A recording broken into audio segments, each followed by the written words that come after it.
La información contándole que hoy comenzaron a funcionar 3 centros de vacunación bajo la modalidad de autoservicio en San Salvador, San Miguel y Santa Ana. Las personas que agendaron la cita reciben la vacuna contra el COVID-19 sin bajarse de sus vehículos. Este anuncio lo hizo el mismo presidente Nayib Bukele en sus redes sociales y leemos la publicación. Mañana, es decir hoy, abrimos 3 centros de vacunación contra el COVID-19 en autoservicio. Puede llegar en carro, Uber o taxi. Lo vacunarán sin tener que bajarse del vehículo. Los nuevos centros de vacunación estarán ubicados en La Gran Vía, San Salvador, Ministerio de Obras Públicas y Transporte de Santa Ana y San Miguel. En una segunda publicación, el jefe de Estado agregó: ya pueden sacar su cita en vacunacioncovid19.gov.sb. La capacidad de los centros de vacunación en autoservicio es limitada, por lo que puede que su cita no salga tan rápido. La forma para que su cita sea casi de inmediato siempre será en el megacentro de vacunación del Hospital El Salvador. Y finalmente escribió: la restricción de edad se mantiene en mayores de 55 años, pero con estos 3 centros podremos atender más rápido, atender a los que no han llegado por problemas de movilidad y poder abrir pronto para otras edades. De esta pandemia saldremos juntos. Y en San Miguel, el autoservicio de vacunación inició este martes operaciones, tal como lo anunció el presidente de la República, Nayib Bukele. Fue un viaje al inicio de la inmunización de la COVID-19. Los esposos Chicas Argueta llegaron al autoservicio de vacunación anti-COVID-19 de San Miguel para recibir la primera dosis de la CoronaVac. ¿Qué le parecen todas las estrategias que está realizando el presidente de la República para combatir esta pandemia? He visto que sí, muy agradable, gracias a Dios. Nos ha ayudado de mucho. Sí, está rápido y está bien, todo bien práctico, todo es bien, saludo para todos, está bien. El proceso, que incluye el registro, vacunación y observación, demora un máximo de 20 minutos. Sin duda, un proceso sumamente expedito. Ha sido un proceso bastante ordenado. Las personas han ido satisfechas de la atención que se le hemos brindado acá. En San Miguel, el autoservicio de vacunación está ubicado en el plantel del Ministerio de Obras Públicas, en la avenida Caminos de la colonia Milagro de la Paz. Son como 65 personas los que estamos trabajando por turno, ¿verdad? Entonces, trabajando en 2 equipos para poder llevar a cabo funcionar este centro, ¿verdad? Casi en su mayoría trabajador de salud. La habilitación de estos espacios es otra estrategia del Plan Nacional de Vacunación para obtener el beneficio de la inmunización. Edgar Jurado, Noticiero El Salvador. Y a esta hora de la noche establecemos enlace en vivo con el periodista Edgar Jurado, quien ha dado cobertura a la conferencia de prensa que ha brindado el ministro de Salud, Francisco Alaví, para dar el balance sobre cómo avanza el proceso de vacunación. Esta información la tenemos más adelante. Nosotros vamos a seguir hablando de los centros de vacunación instalados en San Miguel. El presidente de la República, Nayib Bukele, se refirió a esta obra en la red social Twitter. El mandatario publicó: se me olvidó contarles, el centro de vacunación por autoservicio en San Miguel antes solo era una polvareda. Hoy hay que darle el crédito al FMLN, que ya nos había dejado la polvareda lista. Solo faltaba todo lo demás, puntualizó el jefe de Estado. Y en el autoservicio de vacunación ubicado en La Gran Vía, en Antiguo Cuscatlán, conocimos a los miembros de la familia Hernández, quienes constataron la calidad de servicio que los trabajadores de salud otorgan a cada persona que llega a recibir la dosis anti-COVID-19. Conozca su historia en la siguiente nota. Están pasando a vacunar a la abuela y le abrieron la puerta para que se sintiera más cómoda.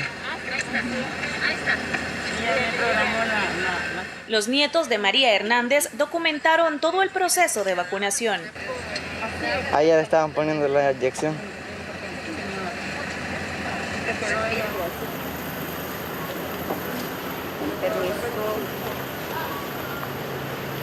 Ya le van a entregar su cartilla. Incluso grabaron la entrevista que como Noticiero El Salvador le hicimos a su abuelita. ¿Su nombre? María Elena Reyes Hernández. Cuéntame cómo ha sido la experiencia. Me siento muy feliz de estar aquí ahorita porque gracias a Dios ya me pude poner tengo la vacuna. Este momento ha sido importante para la familia de doña María, especialmente para sus nietos, quienes estaban preocupados por el bienestar de ella. Que iba a salir todo mal, pero salió bien. Bien, acompañándolo para que no se ponga nerviosa. Tanto que han escuchado de que se enferman, que hay efectos secundarios, se preocupan, ¿verdad?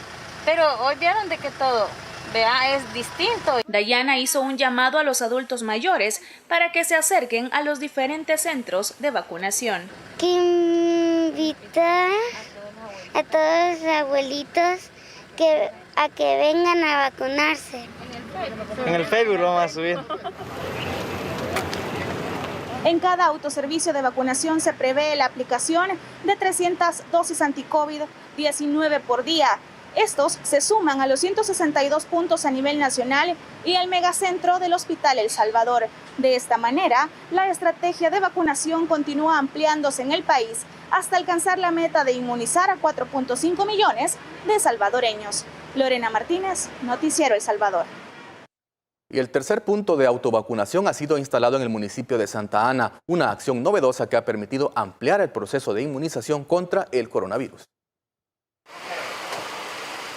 Don René Girón programó su cita en el sitio web vacunacioncovid19.gov.sb y recibió la primera dosis de inmunización contra el coronavirus en uno de los centros de vacunación con la modalidad de autoservicio. Gracias a nuestro presidente que verdaderamente ha hecho una labor impresionante sobre el tema de la pandemia y creo que esto es algo maravilloso. Él, al igual que muchos, no salen del asombro por la organización para todo el proceso. Sorprendido porque veo que bien ordenado están haciendo esto y bien rápido. No me he tardado ni 5 minutos para que la otra gente tanto que habla que no, pero aquí estamos. Bien, porque no hay entretención, todas son bien amables y rápido.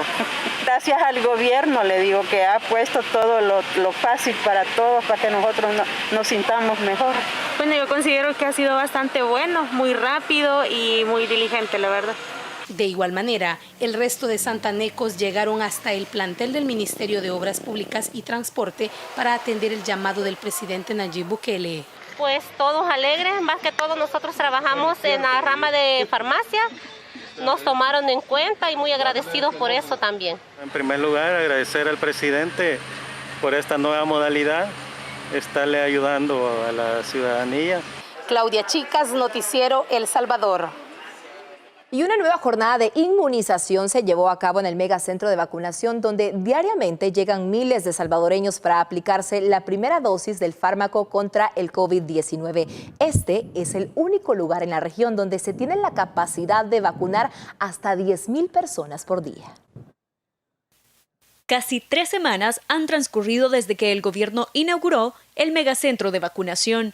Desde su apertura, quien también ha trabajado arduamente es el personal que se encarga de darle mantenimiento, dejando impecables las instalaciones para recibir a los cientos de salvadoreños. Increíble, realmente yo nunca me imaginé que fuera tan grande, tan limpio, tan amplio.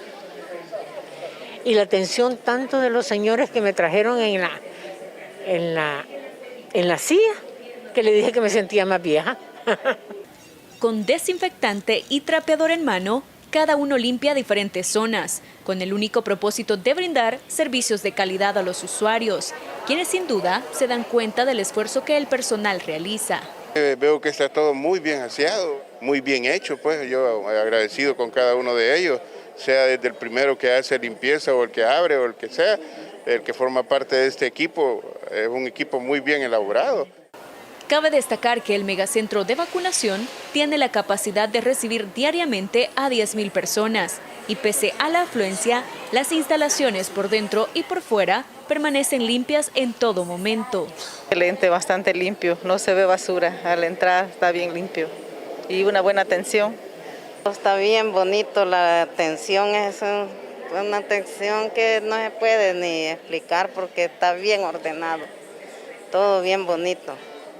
Este es un trabajo articulado para brindar a los salvadoreños los mejores servicios de salud que por décadas se mantuvieron en pésimas condiciones, situación que con la llegada del presidente Bukele está cambiando.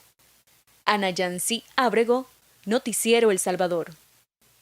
También en la Unidad de Salud Barrios de San Salvador se aplican las primeras y segundas dosis contra el COVID-19. Según la directora del centro, entre 300 y 450 personas son vacunadas diariamente. Le vamos a poner su primera dosis de vacuna contra el COVID, ¿sí? Mercedes Ortiz, Una mujer de 89 años decidió llegar hasta la unidad de salud Barrios para recibir su primera dosis. Ella está consciente que es importante estar protegido contra esta mortal enfermedad. Mira, me he caído bien, porque nunca me había vacunado. Y así me dijo, amiga, vaya mamá, me dijo. No, oiga, ya no, ¿cómo no? Que viene, mira. Pero en esta unidad de salud también habían personas quienes iban por su segunda dosis, como es el caso de Melba Castillo.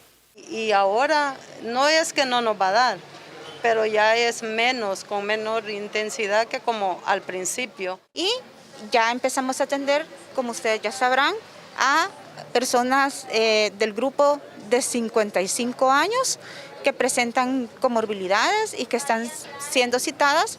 El proceso de vacunación continúa avanzando y, a diferencia de otras naciones de la región, El Salvador comanda el número de personas inmunizadas. Realmente esta enfermedad es mortal, ¿vea? Y somos uno de los bendecidos por Dios y gracias a Dios porque tenemos buenas personas que dirigen nuestro país. La vacunación es una manera de inmunización que a la larga nos va a llevar a que estemos más a salvo todos. En la unidad de salud Barrios diariamente se vacunan entre 350 a 450 personas. Según datos estadísticos, los que ya recibieron la primera dosis superan los 747,000, mientras los que ya recibieron la segunda dosis superan las 40,000. Víctor Hernández, Noticiero El Salvador.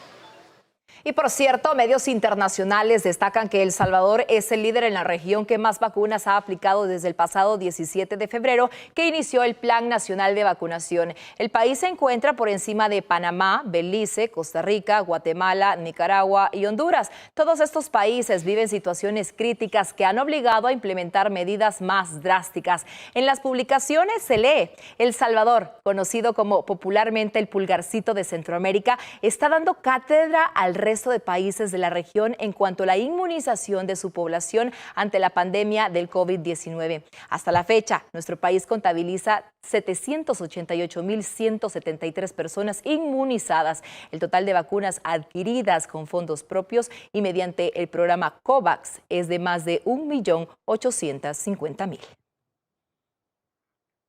Las autoridades del Ministerio de Salud continúan acercándose a los diferentes municipios del país a través del servicio de toma de muestras para la detección temprana de COVID-19. De hecho, hoy las cabinas del equipo interdisciplinario de contención epidemiológica se instalaron en el municipio de El Paraíso, Chalatenango, pero también se realizaron pruebas en la comunidad estudiantil, específicamente en la Universidad Evangélica de El Salvador, para garantizar un retorno seguro a las aulas. El total de pruebas realizadas hasta la fecha es de 909,746. Y varios países centroamericanos registran un lento proceso de vacunación, mientras la situación se complica en naciones como Costa Rica, que registran un repunte de casos de coronavirus. Costa Rica se enfrenta a la etapa más complicada de la pandemia ante el acelerado crecimiento de contagios de COVID-19. En los últimos días, el número de pacientes nuevos aumentó en un 48.7%, con un promedio diario de 1,270 casos. Hasta la fecha, la nación costarricense reporta solo un 8.85% de avance en la vacunación, según datos de la página web de la Fundación Latinoamericana. Guatemala suma 1,596 contagios, además de 25 fallecidos en los últimos días. Con esta cifra, el país vecino supera los 25,000 infectados y registra más de 7,000 decesos. Varios guatemaltecos han salido a buscar oxígeno ante este rebrote de casos. Otro obstáculo para esa población es el lento proceso de vacunación. El gobierno esperaba la llegada de un segundo lote proveniente de Rusia el pasado 27 de abril, pero las dosis aún no han arribado a esa nación. Honduras es otro país centroamericano con un lento proceso de vacunación y el panorama se complica aún más en un hospital que ha colapsado tras recibir a varios pacientes con COVID-19. El director del centro de atención señaló que están al 110% de capacidad y para atender la demanda ha trasladado algunas camas a los pasillos del hospital. En el último día, la vecina nación ha registrado 19 decesos, alcanzando 5.212 fallecidos y 208.000 contagios. Elizabeth Díaz, Noticiero El Salvador. Al sur del continente americano, el curso de la pandemia no es diferente. Brasil sigue como el país más afectado de la región, mientras Colombia batió récord de fallecidos diarios y los contagios siguen elevados en Argentina y Uruguay. Brasil sigue azotado por la pandemia de COVID-19 y está a pocos números de alcanzar los 400.000 decesos tras registrar en el último día 3.163 fallecidos. También en esta misma jornada se contabilizaron más de 79.000 positivos. La pandemia empeoró en el país suramericano este 2021, ya que en los primeros 4 meses registró más fallecidos que en todo el año pasado. En Argentina, el Ministerio de Salud agregó 23.718 nuevos contagios, según el último balance diario, y el total se acerca a los 3 millones. También se notificaron 348 víctimas mortales en 24 horas. En Argentina, por cada millón de habitantes, mueren 1.405 personas. Este dato es superior al de India. Colombia marcó un récord al reportar 490 muertos en solo un día, mientras los contagios fueron 19.745, la tercera cifra más elevada de toda la pandemia. Estos datos se registran el mismo día que miles de personas salieron a protestar por una reforma tributaria del gobierno y que impidió la llegada de un lote de vacunas. En Uruguay, las cifras de nuevos contagios continúan elevadas. En 24 horas se detectaron 2.939 casos nuevos. Casi la mitad pertenecen a Montevideo y los decesos fueron 46. Actualmente hay más de 28.000 casos activos en el país. Con información de Laura Burgos, Marisela Núñez, Noticiero El Salvador. Estados Unidos continúa reportando altos números de contagios. Solo en la última jornada se registraron 53.022 nuevos casos y 724 fallecidos por el coronavirus. El balance global de muertos suma ya 573.349, datos que sobrepasan las primeras estimaciones de la Casa Blanca, que proyectaba, en el mejor de los casos, entre 100.000 y 240.000 víctimas mortales. Por su parte, el país ha inmunizado ya a 141.7 millones de personas, lo que representa un 42.7% de la población que ha recibido al menos una dosis de la vacuna. Referente a la cifra de fallecidos, California es ahora el estado más golpeado por la pandemia, con 61.522 muertos, seguido por Nueva York con 52.117 y luego por Texas con 50.027 personas fallecidas. La India ya es el epicentro de la pandemia. La semana pasada registró 2.1 millones de nuevos casos de coronavirus, es decir, el 40% de los casos registrados en el mundo. La crisis sanitaria comienza a impactar a los países vecinos.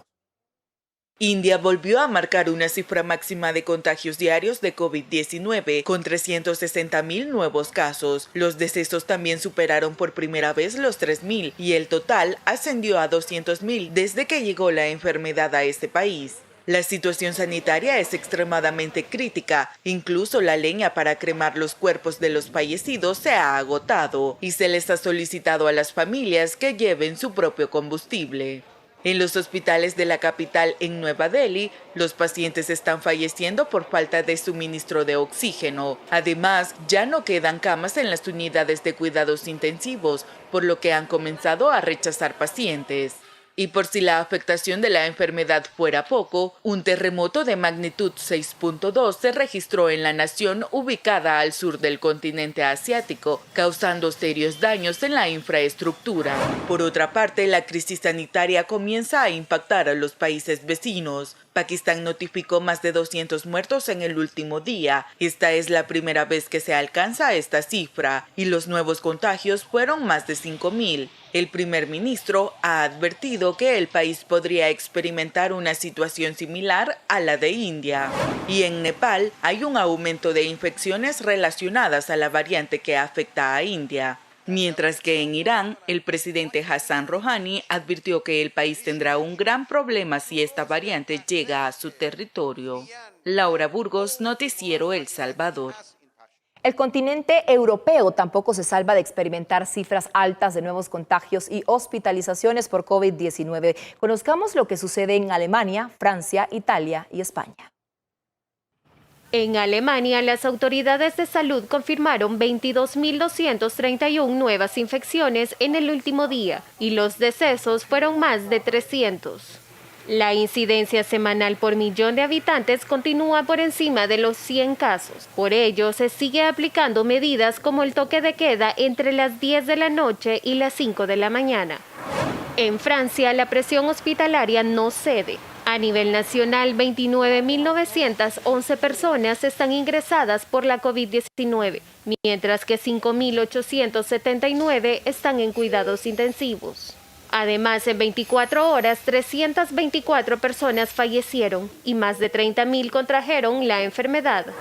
Por otro lado, en Italia, país en donde esta semana se flexibilizaron las medidas por la pandemia, el Ministerio de Salud notificó en el último balance diario un leve incremento con más de 13.000 nuevos positivos y 344 víctimas mortales. Los hospitales italianos atienden a 19.860 enfermos de coronavirus. Finalmente, en España se detectaron 8.665 nuevos contagios. De estos, más de 4.000 fueron detectados en las últimas 24 horas, a la vez que se reportaron 88 decesos. 8 territorios están en riesgo, entre ellas Madrid, la capital, y País Vasco, en donde la presión hospitalaria sigue a la alza. Con información de Laura Burgos, Vanessa Moya, Noticiero El Salvador.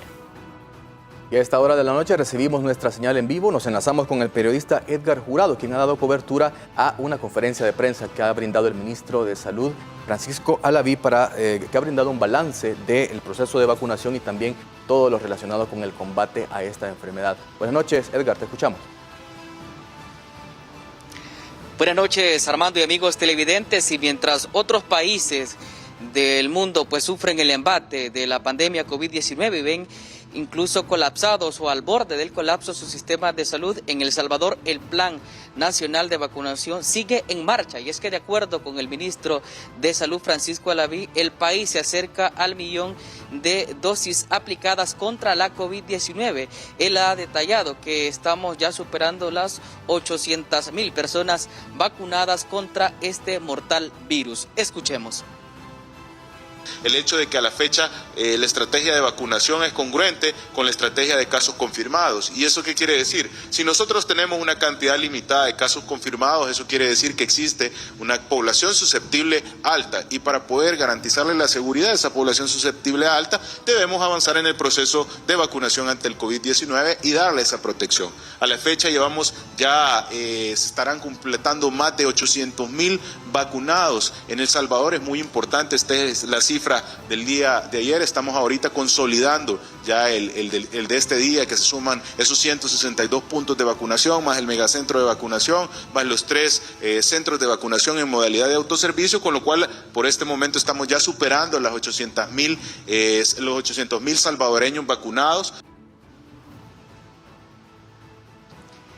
Y es que El Salvador, mediante el Plan Nacional de Vacunación, pasó de poner 2.000 a más de 50.000 vacunas a diario. De hecho, el ministro Francisco Alaví ha hecho una comparación del número de contagios con la cantidad de vacunas que son aplicadas a diario en nuestro país. Y es que la cifra ronda más o menos los 135 y 158 personas contagiadas a diarios, pero el número de vacunados sobrepasan los 40.000 en El Salvador, y ha hecho un énfasis de que en El Salvador se registra una baja cantidad de casos de COVID-19 versus el número de vacunas que son aplicadas en El Salvador. Escuchemos.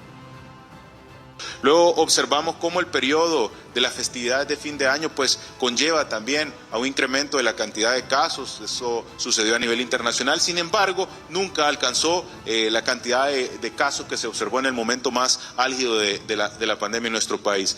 Posterior a eso hemos observado una disminución y esa disminución nos ha llevado ya a este momento a presentar una estabilidad bastante importante, una estabilidad en el promedio de 130 a 175 casos. El día 26 se reporta la actualización con 151 casos confirmados de COVID y hemos mantenido esa trayectoria, lo cual es un dato muy importante en el cual pueden ustedes ver que ya en un tiempo bastante importante esta tendencia se ha mantenido, lo cual nos da una tranquilidad que El Salvador continúa con estos datos bastante favorables. El ministro de Salud, Francisco Alaví, también destacó que el Plan Nacional de Vacunación es todo un éxito en El Salvador, ya que otros países que iniciaron la vacunación antes de El Salvador, pues ya el país los ha superado. Esto de acuerdo con las estadísticas que muestra ya el registro de vacunados en nuestro país, que como ya lo escuchábamos, supera los 800,000 vacunados contra la COVID-19 y de estos 800,000, más de 48,000 ya recibieron la segunda dosis de este fármaco. Aunque pareciera que El Salvador está bastante distante de lo que países como Chile estamos teniendo, El Salvador tiene una velocidad de crecimiento bastante sorprendente, que ahora nos posiciona, por supuesto, arriba de países como Costa Rica, Belice, México, República Dominicana, Colombia, Bolivia, Perú, Paraguay, Nicaragua, Venezuela y Honduras. Pero que necesitamos seguir ampliando esa estrategia para poder ir alcanzando a países en el trayecto de esta estrategia tan importante que es la vacunación y por supuesto no solo por alcanzar a otro país, sino que porque sabemos que progresivamente ante el crecimiento de la estrategia de vacunación crece la protección exponencial ante el COVID-19. La superación en el número de vacunados en El Salvador pues es una muestra de que el Plan Nacional de Vacunación es todo un éxito al superar a países de la región que incluso iniciaron antes su proceso de inmunización. El ministro Francisco Alaví ha asegurado que El Salvador ha hecho las gestiones necesarias con las diferentes casas farmacéuticas para poder garantizar que en este año sea inmunizada la población que se tiene proyectado. Son aproximadamente 4.5 millones de salvadoreños los que deberán ser inmunizados contra esta pandemia antes de que finalice este año. Siguen llegando lotes de vacunas al país. Recientemente recibimos 500,000 dosis más de la vacuna Sinovac, con lo cual, por supuesto, garantizamos que hayan en el territorio las condiciones necesarias para que la estrategia siga creciendo. Hemos observado cómo pasamos de estar ante países abajo, de países como Costa Rica, México, República Dominicana, ahora posicionarnos en uno de los países de la región con mayor celeridad en el proceso de vacunación y por supuesto mayor protección ante el COVID-19. La tendencia, no solo debemos observar que ahora El Salvador está arriba, sino que la velocidad en la cual la curva se ha incrementado, eso si ustedes pueden observarlo, no se ve en ninguno de los otros países y eso quiere decir que El Salvador está preparado no solo con las condiciones para poderlas aplicar en sus sitios, sino por supuesto que tiene la logística y por supuesto la vacuna en el territorio para poder cumplirlo. Llevamos más de 65 días, pero en 65 días hemos recibido 7 lotes de vacunas y ahora El Salvador se posiciona casi en alcanzar los 2 millones de dosis en el territorio, con lo cual la población puede tener la tranquilidad que esta estrategia no ha parado. Y es que mientras en otros países incrementa o sube esa curva de contagios de la COVID-19, en El Salvador lo que sube es la curva de número de personas que ya han recibido la vacuna contra la COVID-19. La información que se quería a esta hora sobre este balance que ha brindado el ministro de Salud, Francisco Alaví, en cuanto al Plan Nacional de Vacunación. Así es, Edgar, importante información que nos compartes y también una nueva herramienta que ya cuentan todo el sistema de salud que está trabajando para prevenir el COVID-19, como estos autoservicios de vacunación que fueron habilitados a partir de este día en las 3 zonas del país. Así que gracias por la información que nos has compartido esta noche, Edgar. Buenas noches, Armando. Seguimos con más. Y en más información, el Banco Centroamericano de Integración Económica aprobó por unanimidad un desembolso de $600 millones para el financiamiento del programa de apoyo a las medidas de recuperación de la empresa y el empleo en nuestro país, siendo el mayor financiamiento aprobado por la entidad regional. En 61 años del BESI nunca se había aprobado una operación de tal envergadura. El día de ayer se aprobaron 600 millones para la recuperación económica de El Salvador. Desde la llegada del presidente Bukele al gobierno salvadoreño, muchas ventanas de financiamiento se han abierto. Muestra de ello es la aprobación que por unanimidad los directivos del Banco Centroamericano de Integración Económica realizaron. Con esta acción muestran confianza por el buen manejo no solo de las finanzas públicas, sino también de la pandemia.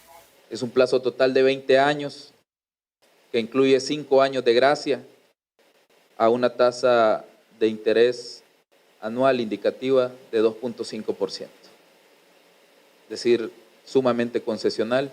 La puesta en marcha del Plan para la Reactivación Económica post-pandemia por el Ejecutivo ha sido reconocido por los representantes del BCE. Es por ello que también han querido hacer historia con este desembolso más grande en la existencia del organismo. Va a salir fortalecido de esta crisis. Y qué bueno que sea de la mano de nuestros buenos amigos del BCE, pero aún falta mucho por hacer. Aún falta mucho por construir y aún falta mucha población por atender. Según las autoridades, con la estrategia se pretende apoyar a aquellos rubros más afectados por la pandemia, sobre todo a las más de 24,000 micro, pequeñas y medianas empresas. Vamos a invertir en la recuperación económica del país, vamos a ayudar a aquellos sectores que todavía siguen siendo afectados. Nuestro sector turismo no se termina de recuperar, a pesar de que ha tenido un muy buen desempeño en comparación con los países de la región. Este importante anuncio lo brindó el ministro de Hacienda en una conferencia de prensa, en la que también se contó con la participación vía videollamada del presidente ejecutivo del BCE, Dante Mossi, y de Luis Rodríguez, director del BCE para El Salvador. Ana Yancy Ábrego, Noticiero El Salvador. El Ministerio de Educación continúa distribuyendo computadoras a docentes para garantizar mayor calidad educativa, además de reducir la brecha digital en favor del sistema público. Juan Renderos, quien es maestro de inglés en el Centro Escolar Caserío El Aguacate de La Libertad, recibió con alegría una computadora por parte del gobierno, la que será muy útil para impartir sus clases de manera más eficiente. Es de agradecerle al presidente por todo lo que está haciendo, ya de que gobiernos anteriores no lo habían hecho, ¿verdad? Y es un beneficio. Nosotros sabemos que una computadora hoy en día es una herramienta tecnológica muy necesaria, ¿verdad? Para fines educativos. Al igual que él, Ana de Valencia del Centro Escolar Caserío Viasuchi dice sentirse agradecida con el gobierno por esta herramienta tecnológica. Su objetivo es ayudar a su grupo de alumnos de parvularia. Será un instrumento muy especial, ¿verdad? Y que nos servirá para el aprendizaje no solo también de nosotros, sino también para los niños, para que nosotros podamos impartir las clases en línea. Las características de las computadoras que recibieron los docentes del Departamento de la Libertad son las siguientes. Las computadoras de los docentes son computadoras que se hacen tablet, se dobla la pantalla y ya se puede utilizar de manera táctil. Son 8 GB también Core i5 y están equipadas con Windows 10, todos los equipos. Con la inclusión de la tecnología en el sistema educativo, el gobierno busca reducir la brecha digital, volviéndolo más digno y moderno en medio de la pandemia. Rubidia Gutiérrez, Noticiero El Salvador. Y cuando son las 7:34. Gracias por continuar en sintonía de Noticiero El Salvador. En más información, los alcaldes de San Rafael, Obrajuelo y Zacatecoluca vinculados a casos de corrupción fueron presentados ante los tribunales para iniciar el proceso en su contra. Los detenidos por la policía en la Operación Monarca fueron acusados formalmente en el Juzgado Especializado de Instrucción C por al menos 4 delitos relacionados con corrupción. Una investigación realizada desde agosto del año pasado identificó que empresarios dieron dádivas al alcalde de Zacatecoluca por el FMLN Francisco Iresi y otros cargos de la comuna a cambio de obtener contratos de obras públicas. Se logró establecer la participación en actividades ilícitas, específicamente de negociaciones entre los miembros del Consejo y particulares para adquirir una serie de bienes y servicios y obviamente cobrar dádivas a cambio de las aprobaciones que el Consejo Municipal realizaba. La defensa de Iresi desconoce los hechos por los cuales el alcalde del FMLN y otros empleados de la comuna responderán ante la justicia. No tenemos claro cuál es el hecho que se les está atribuyendo, solo sabemos la conducta delictiva, en este caso el tipo penal, Vamos a revisar todas las diligencias. La investigación de la Fiscalía concluye que para realizar los actos de corrupción en ambas comunas fue necesaria la participación de empleados municipales que han sido detenidos en este caso. Por ejemplo, en la alcaldía de San Rafael Obrajuelo, los cómplices se beneficiaron de la venta de semilla donada para paliar los estragos de las tormentas tropicales y de la pandemia del COVID-19. Ellos se apropiaron de 1000 quintales de maíz que fueron proporcionados por el Ministerio de Agricultura y Ganadería y decidieron, tanto el alcalde como el concejal, venderlos a un particular y obviamente esa es la acción delictiva que se les está a ellos imputando en este caso en concreto. La audiencia de imposición de medidas en este caso se realizará el viernes a las 9 de la mañana y la Fiscalía ha pedido que los detenidos guarden prisión mientras el caso pasa a la siguiente fase. Salomón Rugamas, Noticiero El Salvador. El Tribunal Primero de Paz de San Salvador resolvió que los 3 exfuncionarios del Banco Hipotecario acusados de haber lavado entre 97 y 177 millones de dólares deben enfrentar la siguiente etapa del proceso en la cárcel. Durante una resolución donde la jueza se tomó varias horas para definir, se ventilaron los indicios que señalan a los 3 imputados ligados a una serie de actos de corrupción en la gestión del expresidente prófugo Mauricio Funes. La fiscal del caso asegura que pese a los argumentos de la defensa, la jueza consideró que sí existen suficientes elementos para que el caso pase a instrucción. Sí hay suficientes indicios, incluso la jueza ha mencionado que cada uno de los argumentos que la Fiscalía ha sostenido en esta etapa inicial del proceso están debidamente sustentados con pruebas documental, testimonial y pericial. Se ha valorado cada uno de esos elementos la juzgadora. Entre los acusados figura el expresidente de ese banco, Carlos Cruz, cuyo defensor dijo que apelará a la decisión porque afirma que su representado no tenía atribuciones para poder transferir dinero, ni tenía conocimiento de situaciones irregulares en el banco que Mauricio Funes habría usado para desfalcar al Estado. Ninguno de los testigos que obra del conocimiento del proceso ha señalado a mi representado como parte de un concierto o acuerdo previo para establecer un mecanismo irregular de sustracción de fondos públicos. Pese a la gran cantidad de arraigos que presentaron los imputados, la jueza decidió enviarlos a prisión preventiva, porque existe posibilidad, de acuerdo a ese análisis, de que evadan la justicia con una posible fuga. Héctor Peñate, Noticiero El Salvador. Y empleados de la alcaldía de San Salvador, aglutinados en la Asociación de Trabajadores Municipales Astram, cerraron por algunas horas el Boulevard Constitución a la altura de la residencial La Gloria y el Boulevard del Ejército, exigiendo la detención del alcalde saliente Ernesto Mason. Denuncian que a pocos días de dejar la municipalidad no ha pagado retenciones laborales y que sigue en libertad, aun cuando es acusado por negociar con pandillas. ¡Que viva la clase trabajadora! ¡Que viva! ¡Y Neto Mason! ¡Y Neto Mason! Con pancartas y camiones de la alcaldía de San Salvador bloquearon ambos carriles del Boulevard Constitución. La principal petición de los manifestantes es que sea detenido el alcalde saliente Ernesto Mason, quien ya ha sido señalado en el tema de negociaciones ilícitas con pandillas, señalado también por entregar dinero a estructuras criminales. Además, denuncian que faltan pocos días para que la administración de Mason finalice y temen que huya del país. Queremos llamar al señor fiscal general de la República a que actúe de inmediato y que aplique una justicia imparcial en nuestro país. Otro de los accesos a San Salvador que fue cerrado como medida de presión fue el Boulevard del Ejército. Adolfo Ramos, secretario general de Astram, dijo además que el alcalde debe 8 millones de dólares en el no pago de retenciones laborales. Tiene que ver con el asesinato de nuestro compañero dirigente Weder Arturo Meléndez. Como lo hemos dicho y lo repetimos, según las investigaciones hay altos indicios de que él, Juan Carlos Montes, el chino Suriano, tienen que ver con la autoría intelectual del asesinato de nuestro compañero. Los cierres de calles provocaron fuertes congestionamientos.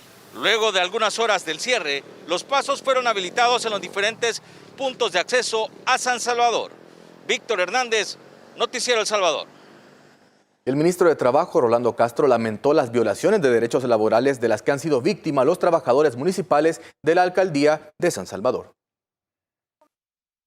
Esa alcaldía es una mafia estructurada dirigida por Mason, que se ha apropiado del dinero de los trabajadores. Hay investigaciones muy serias.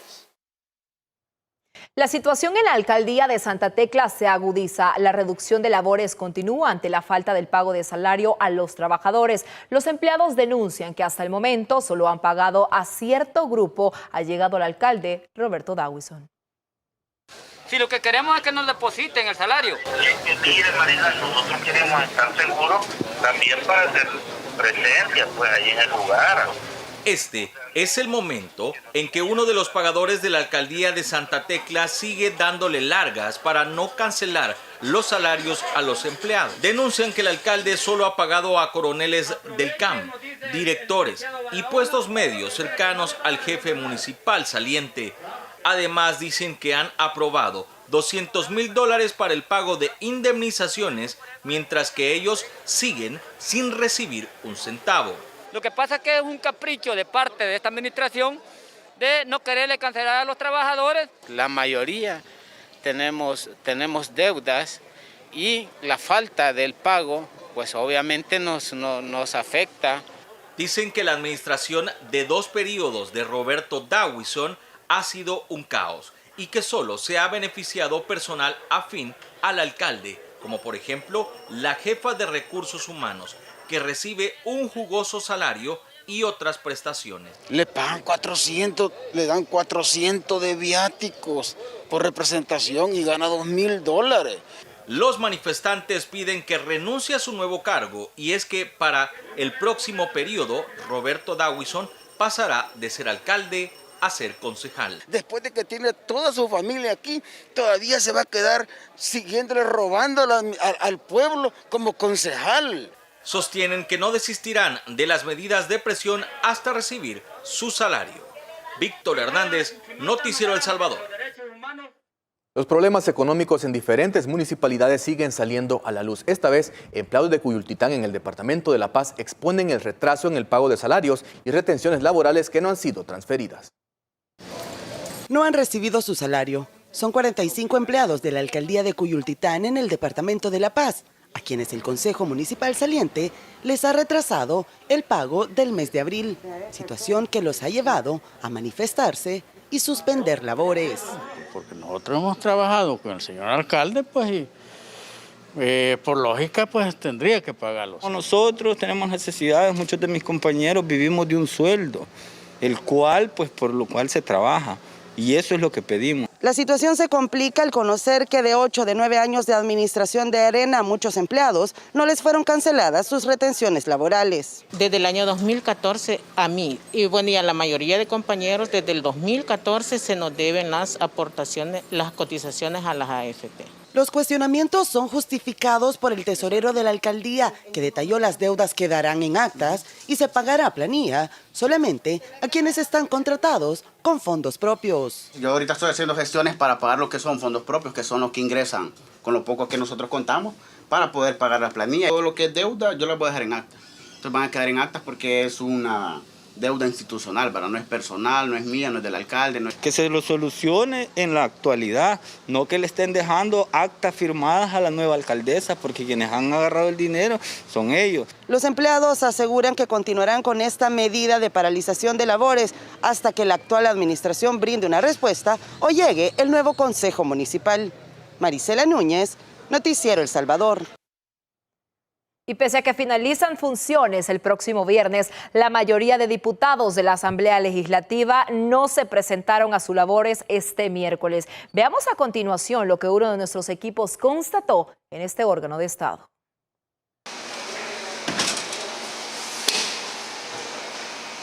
El personal de mantenimiento e incluso de oficina se encargaba de cambiar de un lado a otro distintos muebles. Mientras, en las oficinas asignadas al FMLN, la presencia de nuestras cámaras no les parecía agradable. ¿Están tomando fotos? No es foto, es video. Ah, ok. Al menos en esa oficina del Partido Rojo había alguien, porque en otras, como la de la aún directiva Cristina Cornejo, no había nadie.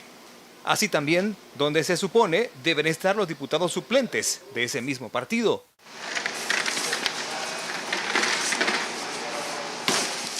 Eso pasaba en la cuarta planta, pero 3 pisos más abajo, donde está el acceso general,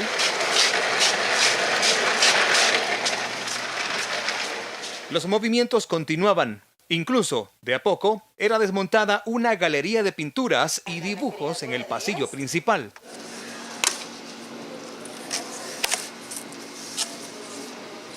Ya fuera de las oficinas, la ausencia de los diputados era notoria. Solo figuraban sus nombres en los parqueos asignados. Incluso un hecho curioso, Canelo, la mascota de la asamblea, tampoco estaba. Estas imágenes son de archivo. Nadie sabe si alguien se lo llevó. Pero eso sí, Canelo tiene suplente. No, este se llama, este es el chocolate. Y algo que generó más dudas en las redes sociales fue esto.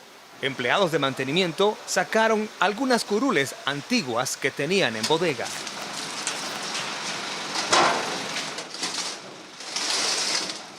Posiblemente serían utilizadas en uno de los últimos actos de estos diputados. Y es así como se despide una de las más cuestionadas legislaturas que El Salvador ha tenido. A solo horas de que inicie una nueva era con nuevos diputados. Héctor Peñate, Noticiero El Salvador. La intención de los diputados salientes para blindarse con la posible superación del veto presidencial para aprobar una nueva ley de amnistía no ha pasado desapercibida por las organizaciones sociales. Iniciativa Social para la Democracia considera que el matrimonio político entre Arena y FMLN es una muestra de los intereses que defienden los partidos tradicionales. El director ejecutivo de Iniciativa Social para la Democracia, Ramón Villalta, cuestionó los intentos de los diputados salientes para superar el veto presidencial y mantener una ley de amnistía para que los crímenes de guerra queden en la impunidad, dándole la espalda a las víctimas y a sus familiares. Han estado corriendo, han estado desesperados en función de garantizar, generar mecanismos de ley, nuevas normativas que busquen proteger a grupos de interés político y a grupos de interés políticos, a financistas mismos de partidos políticos. En 2016, la Corte Suprema de Justicia declaró inconstitucional la ley de amnistía y ordenó la creación de una ley de reconciliación. Sin embargo, los partidos políticos que en su discurso aseguran ser rivales, ahora permanecen unidos, es decir, Arena y el FMLN, y buscan mantener la impunidad de los crímenes de guerra. A medida que una ley vuelve a crear normas que protejan las responsabilidades de personas que estuvieron vinculadas, militares que estuvieron vinculados, obviamente vuelve a cometer niveles de inconstitucionalidad. El dirigente de ISD considera que lo que buscan hacer los diputados antes de finalizar su periodo no cumpliría con lo ordenado por la Sala de lo Constitucional. Es decir, aunque lo hubieran aprobado, el proceso de formación de ley todavía no habría concluido, aun cuando ellos lo hubieran aprobado el día de ayer. Lamentablemente, lo que debo de señalar es el comportamiento, más bien es la actitud con la que esta Asamblea cierra su periodo legislativo. A pesar de los intentos, el objetivo de los partidos tradicionales no se logró en la última plenaria, porque muchos de ellos tienen semanas de no llegar a trabajar luego de la derrota electoral del pasado 28 de febrero, por lo que no contaban con los votos suficientes. Rubidia Gutiérrez, Noticiero El Salvador. Y en información referente a la seguridad, el Plan Control Territorial sigue dando buenos resultados. Mediante un operativo de cierre ejecutado en una urbanización de Cuscatancingo, fue capturado un palabrero de una pandilla y 2 sujetos más acusados de homicidio. Estas detenciones abonan a reducir la tasa de impunidad, una línea de trabajo del Plan de Seguridad del presidente Nayib Bukele. Unos 60 agentes de la policía se desplazaron en la urbanización Villa Marionados en Cuscatancingo.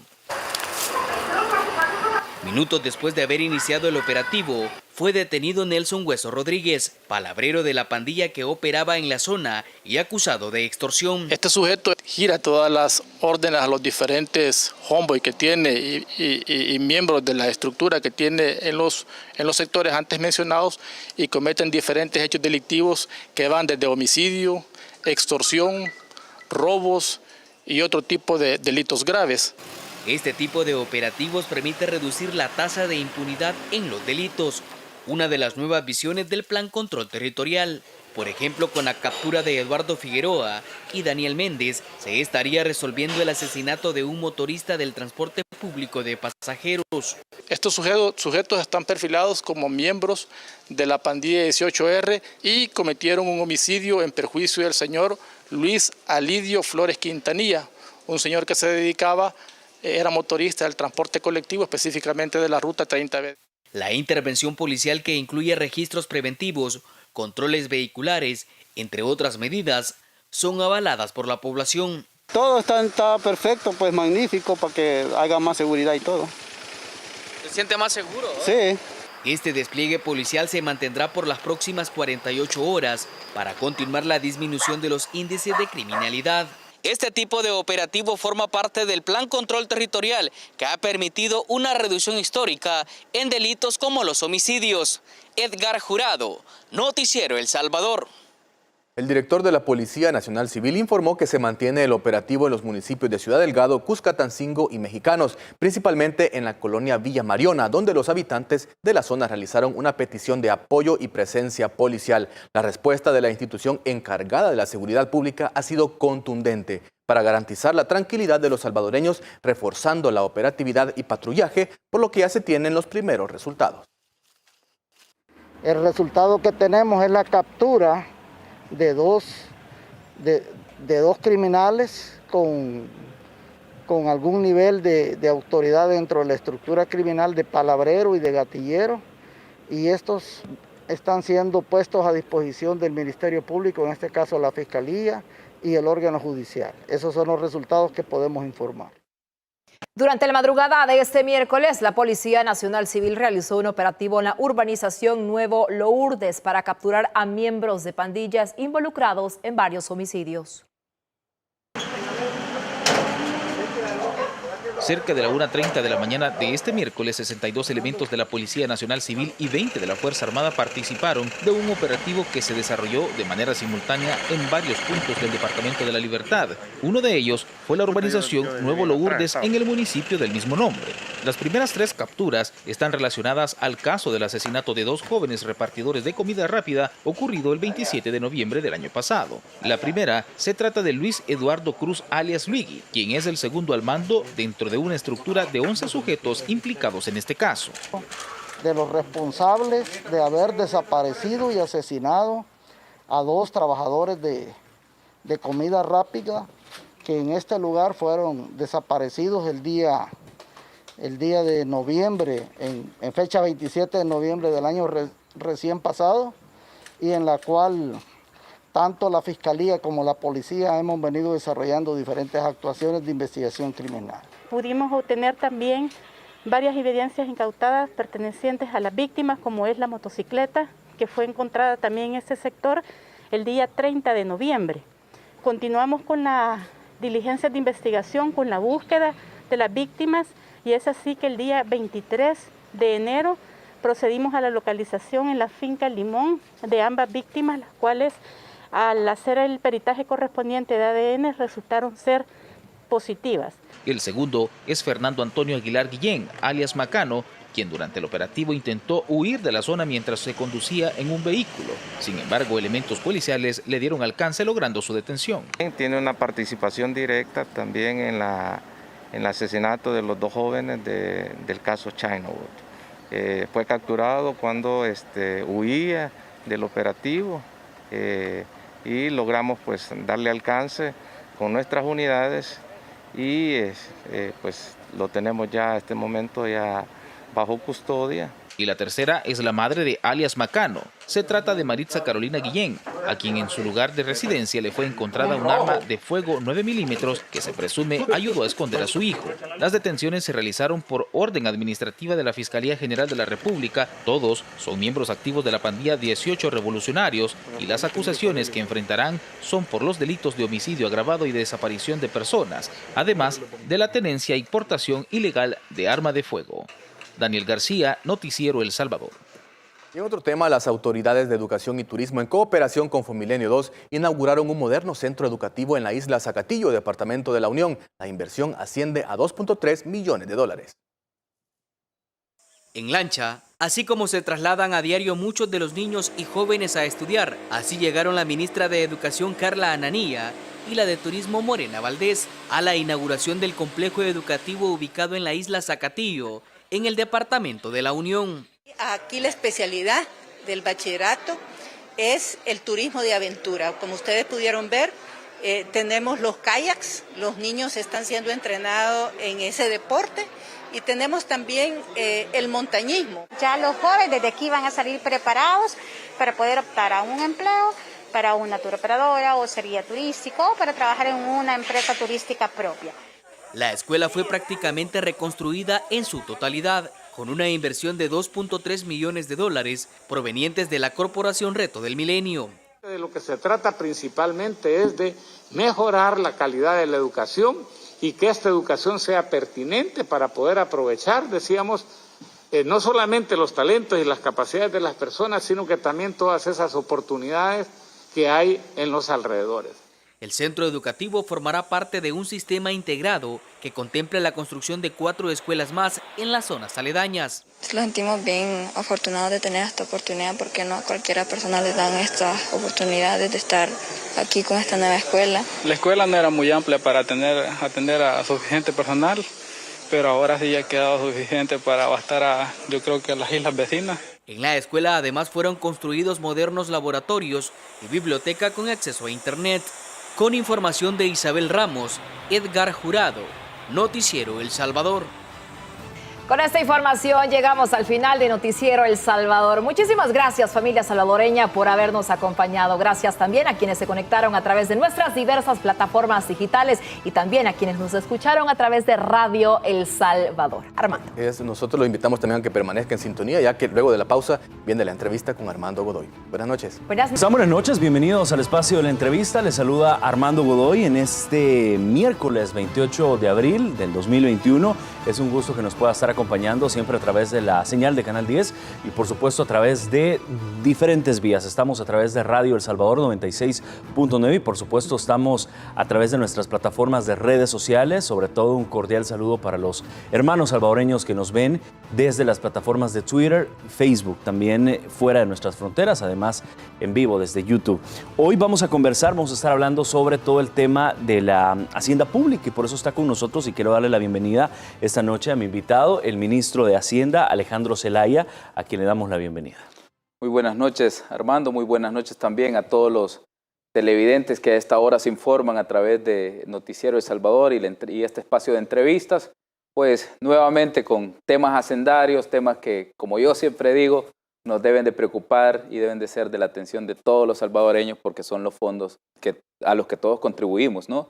Entonces, los temas hacendarios siempre son bien importantes. Creo que en el pasado no se le ha dado la importancia que necesitan, pero desde la gestión del presidente Bukele también estamos comprometidos con informar a la población de cómo marcha la situación fiscal del país. Por supuesto, y de hecho queremos comenzar hablando sobre este exitoso plan antievasión. Sabemos que hace ayer de hecho se lanzó la segunda fase del plan antievasión, pero quizás antes de pasar a la segunda fase, háblenos sobre la fase 1 de este plan antievasión. ¿Cómo surge, cómo nace y cuáles son quizás los principales resultados que ha tenido este exitoso plan?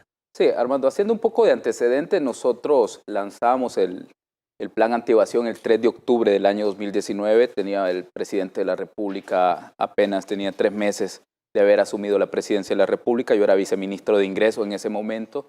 Y como parte de las estrategias, le presentamos al presidente Bukele el plan, nos lo aprobó y dijo, me parece, esta es la línea de gestión que el gobierno debe tener en temas de recaudación fiscal, vamos por ellos. Entonces fuimos a buscar esos fondos a partir del 3 de octubre, lanzamos una primera etapa que se trataba también de posicionar en la palestra pública que la evasión fiscal también es una forma de robo de hecho muy silenciosa, Armando, en la que en el pasado muchos de los salvadoreños no nos dábamos cuenta que realmente se estaban expoliando o se estaban sacando los fondos públicos a cuentas privadas a través de no pagar sus impuestos.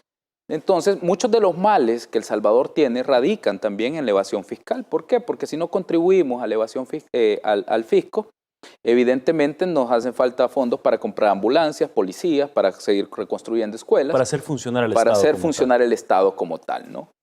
Entonces, en ese sentido, nosotros identificamos que era uno de los males que más aquejaban a El Salvador como Estado y había que resolverlo. Entonces lanzamos el primer plan. El primer plan fue un despliegue de fedatarios. Los fedatarios es una figura que tiene el Ministerio de Hacienda para personas que llegan a verificar a los negocios, llegan, compran como cualquier cliente y si no se les entrega la factura, ellos pagan el servicio y se van, o pagan el bien y se van.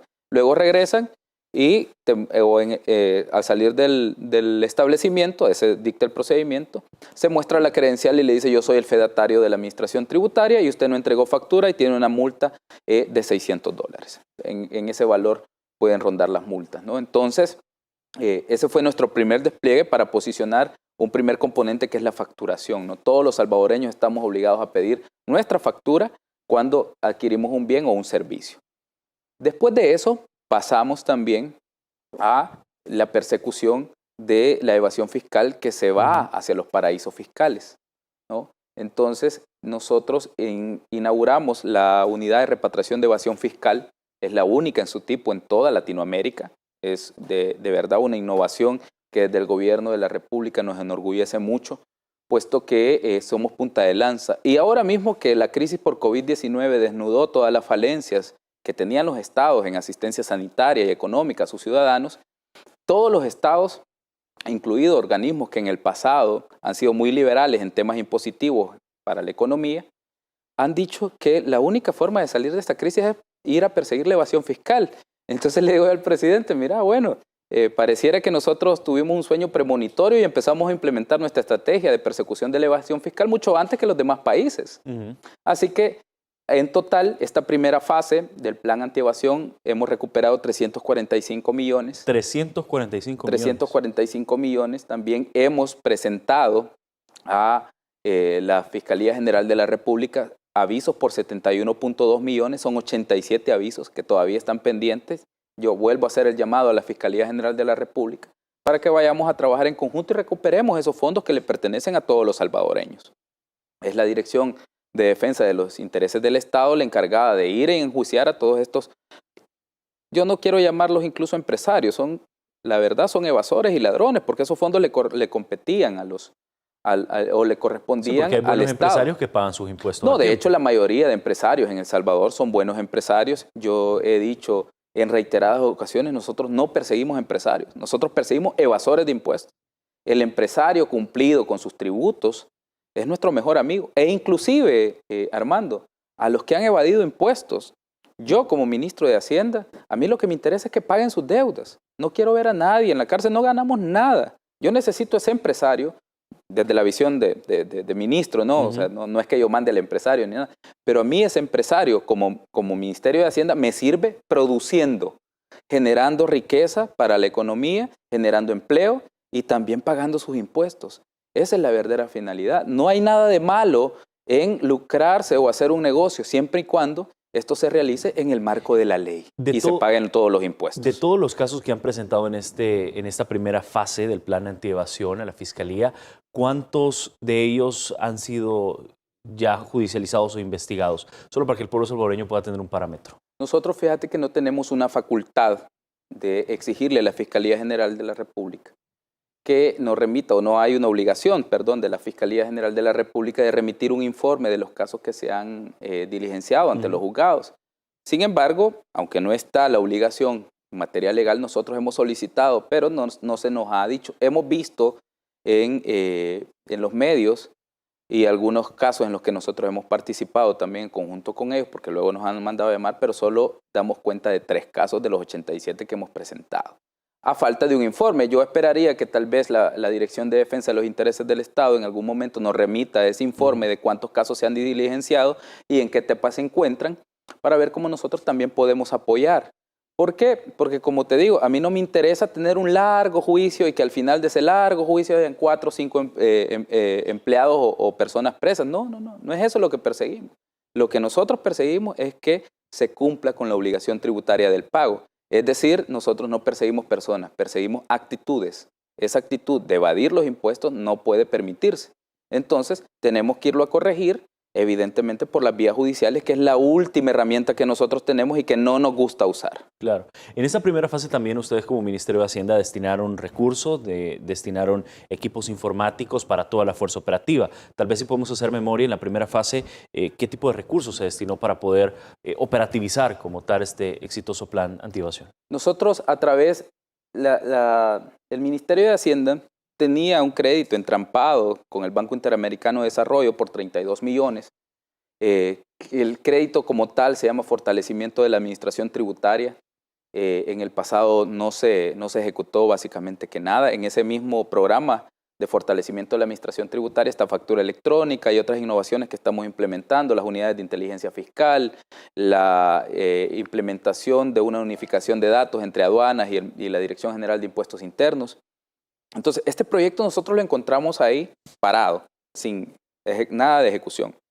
Entonces, cuando lanzamos el plan, decidimos que una de las primeras acciones que teníamos que hacer era cambiar los equipos informáticos de toda la Dirección General de Impuestos Internos. ¿Por qué? Porque llegaban los auditores, por ejemplo, a un banco, y la máquina o la computadora que el auditor andaba no corría la base de datos porque era demasiado grande. Los bancos utilizan unas bases de datos sumamente grandes. Entonces, cuando tú ibas a auditar, la máquina se te quedaba muerta. Entonces, básicamente no podías auditar. Entonces, para los auditores, si no contamos con un equipo que pueda procesar las muestras, nunca vamos a tener hallazgos. Entonces, esas eran de las deficiencias que habían en el ministerio y que de manera malintencionada en las administraciones anteriores se le había debilitado. Entonces cambiamos 1.200 computadoras para los más de 800 auditores que nosotros tenemos desplegados en el plan antievasión. Entonces pudimos cazar dos estrategias que evidentemente, por ejemplo, el BID nos ayuda a fortalecer el programa de la administración tributaria como tal, a nivel de estructura y todo lo demás, pero ellos no son, digamos, los diseñadores de la estrategia del plan antievasión. Entonces, si bien algunas actividades se complementan con ese financiamiento, la estrategia del plan antievasión es mucho más global que el plan del BIM. Pero una de las fuentes de financiamiento para ese plan es el programa de fortalecimiento de la administración tributaria, fondos propios y otros multilaterales que también nos están apoyando. De acuerdo. Y hoy, bueno, esta semana, de hecho, fue oficializado, solo para que tengamos una idea, la segunda fase del plan antievasión con la entrega de 77 vehículos a la Dirección General de Impuestos Internos y a la Dirección General de Aduanas también para el combate de la evasión fiscal en el país. Para que tengamos un poco de contexto, hemos preparado la siguiente nota para que la podamos ver. Este es un precedente histórico en el quehacer de la administración tributaria, debido a que integra y fortalece el trabajo que se realiza en la Dirección de Aduanas y en la Dirección de Impuestos Internos. Son 77 vehículos que ahora forman parte de las herramientas que el Ministerio de Hacienda pone a disposición para combatir la evasión fiscal. Nos eligieron para combatir esos males, para llevar educación, salud y seguridad, que son nuestros tres ejes principales, a toda la población. Y para eso, el papel que cada uno de ustedes desempeña es fundamental. Este lote de vehículos se suma a otros 13 que fueron entregados anteriormente. Los automotores facilitarán el trabajo de campo para 800 auditores asignados a dar cumplimiento al plan antievasión. Más de 1.200 equipos computacionales y 90 equipos de transporte que se han convertido en 345 millones recuperados para las arcas estatales. La flota adquirida fue financiada por el Banco Interamericano de Desarrollo. Combatir la desigualdad, la violencia y la falta de oportunidades requiere de medidas bien diseñadas, pero sobre todo adecuadamente financiadas. La fase 2 del plan antievasión fortalece las capacidades del Ministerio de Hacienda para velar por la sanidad de las finanzas públicas. Lorena Martínez, Noticiero El Salvador. Interesante todo el trabajo que están haciendo. Bueno, estos vehículos, creo yo, se estarían sumando a las unidades que ya están trabajando en el plan antievasión fase 1. Sí, de hecho, Armando, la inversión en equipo de transporte es de 2.2 millones. Se han entregado 52 pickups. Bueno, al final son 56 pickups los que hemos entregado, 20 microbuses para transportar equipo del Ministerio de Hacienda, que evidentemente van a auditar en planes masivos 12 picas doble cabina, que estos van directo para la Dirección General de Aduanas, y 3 camiones de 3 toneladas también para la aduana, que normalmente ellos los utilizan en la ejecución del plan anticontrabando. ¿Por qué? Porque hay que subir mercadería incautada y todo lo demás, ¿no? Entonces, hemos hecho una buena sinergia entre las dos direcciones, que en el pasado ni se hablaba, incluso las bases de datos no se compartían porque aduana sentía que este era mi feudo y la DGI sentía este es mi feudo, ¿no? Entonces lo primero que hicimos es empezar esa cultura de integración y empezar a hacer inteligencia fiscal con los datos. ¿Qué es como trabaja el gobierno del presidente Bukele? De forma Tal cual, de manera articulada y no olvidando que el objetivo es común y es compartido y es hacer que este país salga adelante. Entonces, en total nosotros hemos entregado 90 equipos de transporte que esta, Armando, es la entrega más grande en la historia del Ministerio de Hacienda, en toda su historia. Nunca se había fortalecido tanto y sobre todo nunca se había fortalecido tanto a Hacienda, pero nunca se había fortalecido tanto sobre todo a los ingresos. Y yo recuerdo que en mi primera entrevista como ministro de Hacienda yo les dije, yo voy a ser un ministro de ingresos.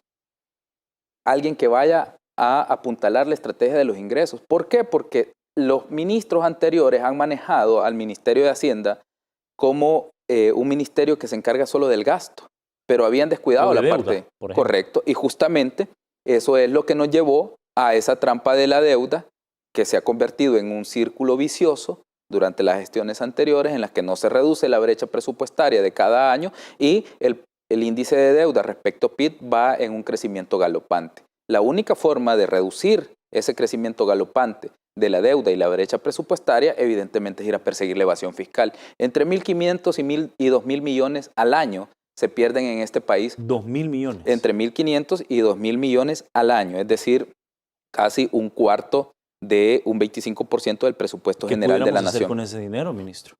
El programa de computadoras, para que tengas una idea. El programa de entrega de computadoras es en total adecuación de aulas, puesta de internet, algunos de esos incluye fibra óptica, entrega de la computadora o el equipo en sí, alguna compra de algunos smartboards para acondicionar algunas aulas. Todo ese proyecto cuesta alrededor de 450 millones de dólares. Es decir, nosotros hubiéramos cerrado la brecha digital en 4 veces ya.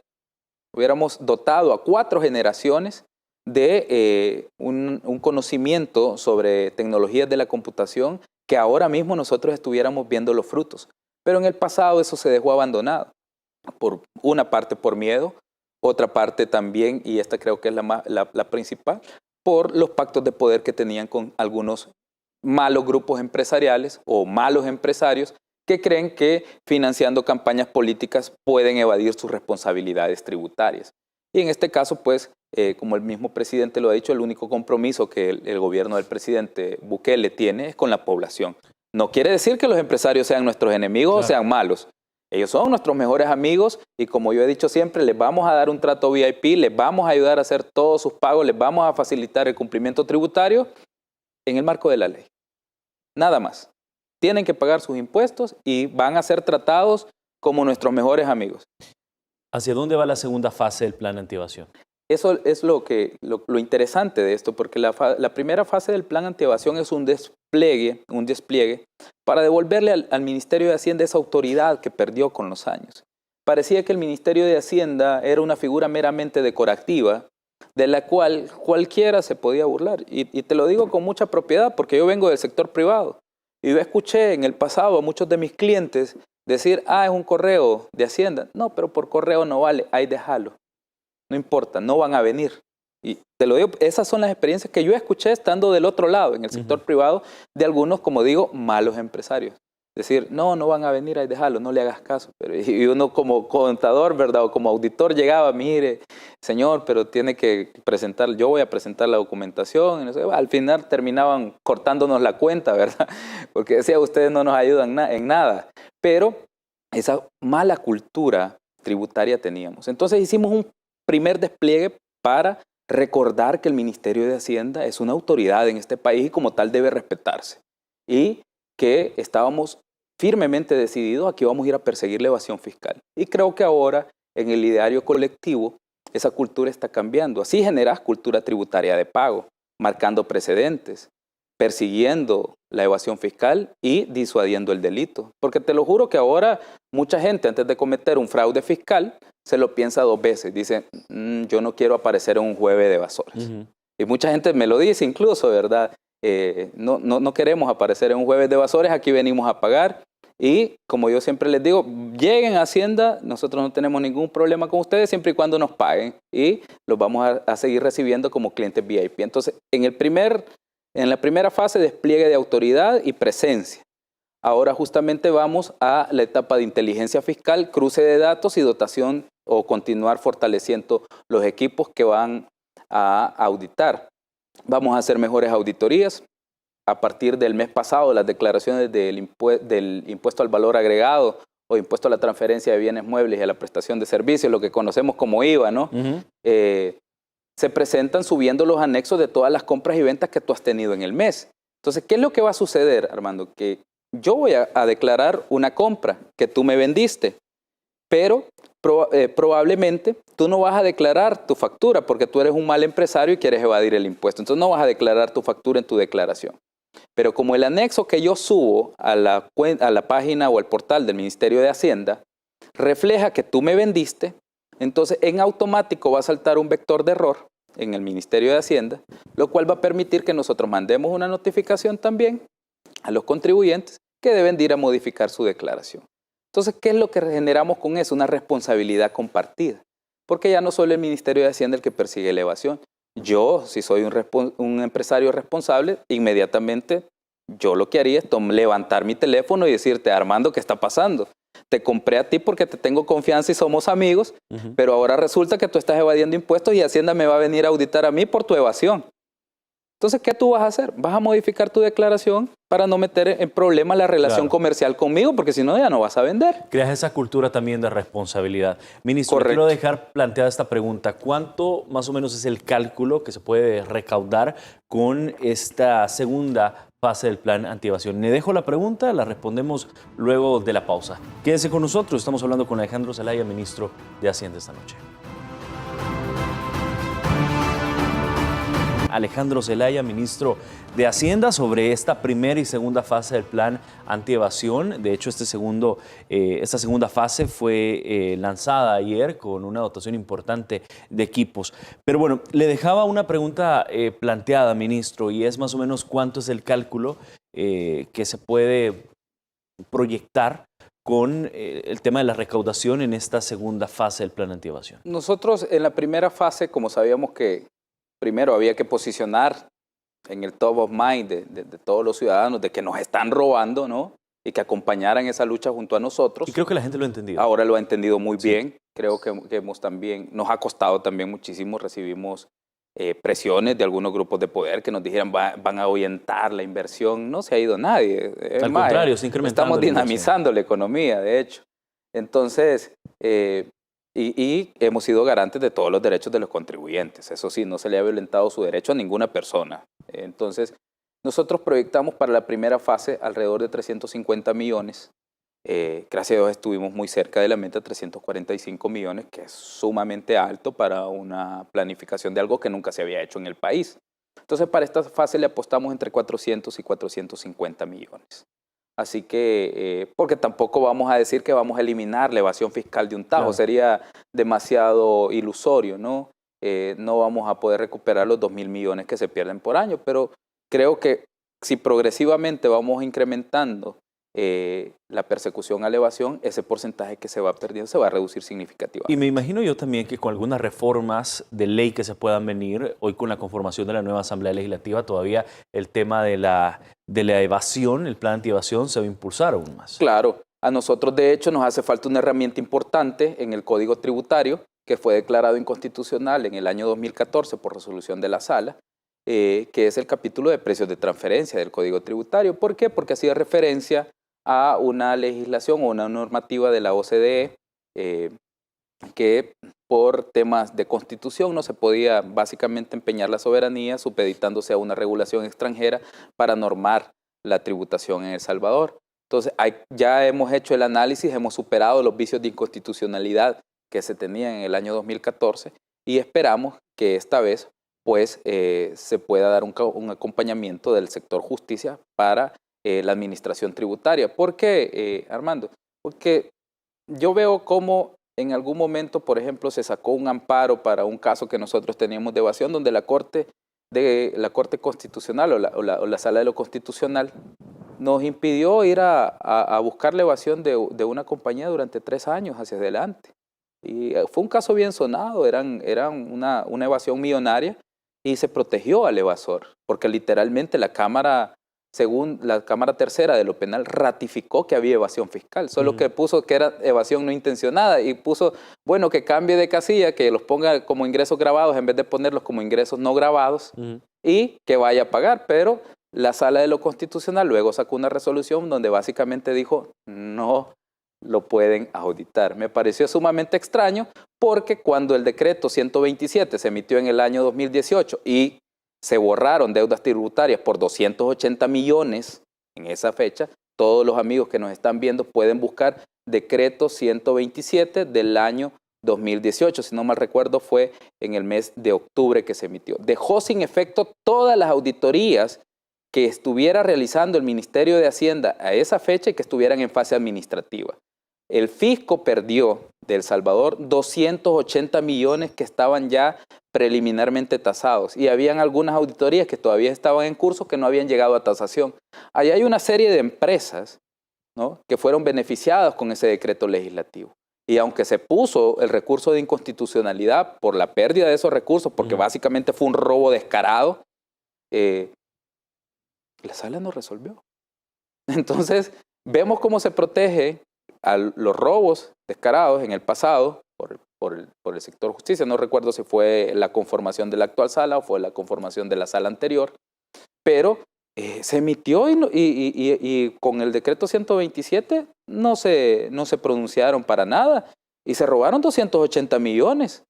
Entonces, creo que todo ese tipo de cosas no pueden volver a suceder en este país y nosotros estamos pues comprometidos para que no vuelvan a suceder. Ministro, de pronto hay algunas reuniones con el sector profesional de la Contaduría Pública o de pronto con auditores para que también este tipo de profesionales vayan trabajando en la misma línea con usted. Le pregunto esto porque en muchos casos judiciales donde se ven temas de corrupción hay lastimosamente algunos auditores que salen salpicados al respecto. Sí, de hecho, la contaduría pública y la función de auditoría, que es una de las ramas de la profesión como tal, es una de las pocas carreras regladas, digamos, o de las profesiones regladas en el país. Abogados, médicos, enfermeras, psicólogos, contadores públicos. Tenemos la característica de que tenemos organismos de vigilancia. En el caso de los auditores, nosotros somos fedatarios públicos. Digo, yo todavía me sigo contando como auditor, aunque hace mucho que ya no ejerzo. El cariño por la carrera y la profesión, creo yo, ministro. Sí, bueno, como es uno de mis formaciones, pero tenemos somos fedatarios públicos, es decir, damos fe pública de que lo que se establece en un estado financiero es cierto, así como un notario, cuando te hace una escritura de constitución, da fe que los que firmaron eran esas personas y que estaba todo en regla. Entonces, básicamente, lo mismo hacemos nosotros, pero con un estado financiero o con un dictamen fiscal. Entonces, muchos de los auditores se prestan, hay que presentar, de hecho, aprovechamos para recordar la fecha, el dictamen fiscal vence el 31 de mayo y hay que presentarlo. Muchos auditores se prestan al juego de algunos malos empresarios y en su dictamen fiscal dicen que el contribuyente, para no poner ningún ejemplo de nada más me voy a poner yo, Alejandro Zelaya cumplió con todas sus obligaciones tributarias, pero de repente va a la administración tributaria o va a Hacienda a hacer auditoría y verifica que no declaró impuestos en algunas áreas o omitió declarar algunos impuestos, pero el auditor ha dicho que todo está bien. Entonces, él tiene una responsabilidad penal incluso y la licencia de ejercicio de su carrera debe de ser suspendida. Entonces, nos hemos reunido con el Consejo de Vigilancia. Ya hubo una reunión. Ya hubo una reunión, vamos a firmar el convenio, creo que la próxima semana. ¿Y por qué? Porque yo le decía a los miembros del Consejo de Vigilancia o las personas con las que me reuní en el Consejo de Vigilancia, realmente afectan a la profesión. ¿Por qué? Porque por 2 o 3 malos auditores se termina diciendo que todos son malos. Entonces, y una de las obligaciones del Consejo de Vigilancia es mantener la ética y el buen comportamiento profesional de todos aquellos que están autorizados como auditores y contadores públicos. Entonces es su obligación, entonces están muy preocupados también por este tipo de hechos. Así que firmamos un convenio, uno, para capacitar y ayudar a los auditores para ver cuáles son las debilidades que ellos encuentran y poder retroalimentar también. Y 2, para ser enfáticos de que si uno de estos contribuyentes es sorprendido y ellos han emitido un dictamen de cumplimiento total, nosotros vamos a procesarlos penalmente y su autorización de ejercicio va a ser suspendida de por vida. O sea, no va a poder volver a ejercer la profesión porque a los auditores se les exige que tengan honradez notoria. Entonces, con un caso penal del ejercicio de la profesión, tú ya estás inhabilitado para ejercerlo. ¿Y esto debe pasar por la Asamblea, ministro, o es algo que se hace entre el Ministerio de Hacienda y los profesionales? Es legislación vigente, la ley reguladora del ejercicio de la contaduría pública y auditoría ya lo establece así, que se pueden retirar las acreditaciones. Y el Código Tributario establece también, al igual que el Código Penal, en los artículos 249 en adelante, que habla sobre los delitos de evasión al fisco, el Código Tributario y el Código Penal establecen que hay un delito penal y una responsabilidad solidaria por el delito cometido en conjunto. La idea es que todos vayan en la misma línea entonces. Tal cual, es como que en el caso es como que un notario diga que tú firmaste y realmente no eras tú el que firmabas, ¿no? Entonces defraudó la fe pública. La autoridad que el Estado había delegado en él la defraudó. Entonces lo mismo pasa con los auditores. Y al notario lo meten preso por falsedad material. Claro. ¿No? Entonces al contador público también se le procesa por el ejercicio inadecuado y por prestarse a el delito de evasión fiscal o por colaborar en el delito de evasión fiscal. Claro, y eso obviamente también forma parte de la visión que está teniendo el Ministerio de Hacienda bajo el liderazgo del presidente de la República, Nayib Bukele, el hecho de combatir el tema de la evasión, que era algo también que se hablaba incluso en la campaña presidencial del aquel entonces candidato Nayib Bukele.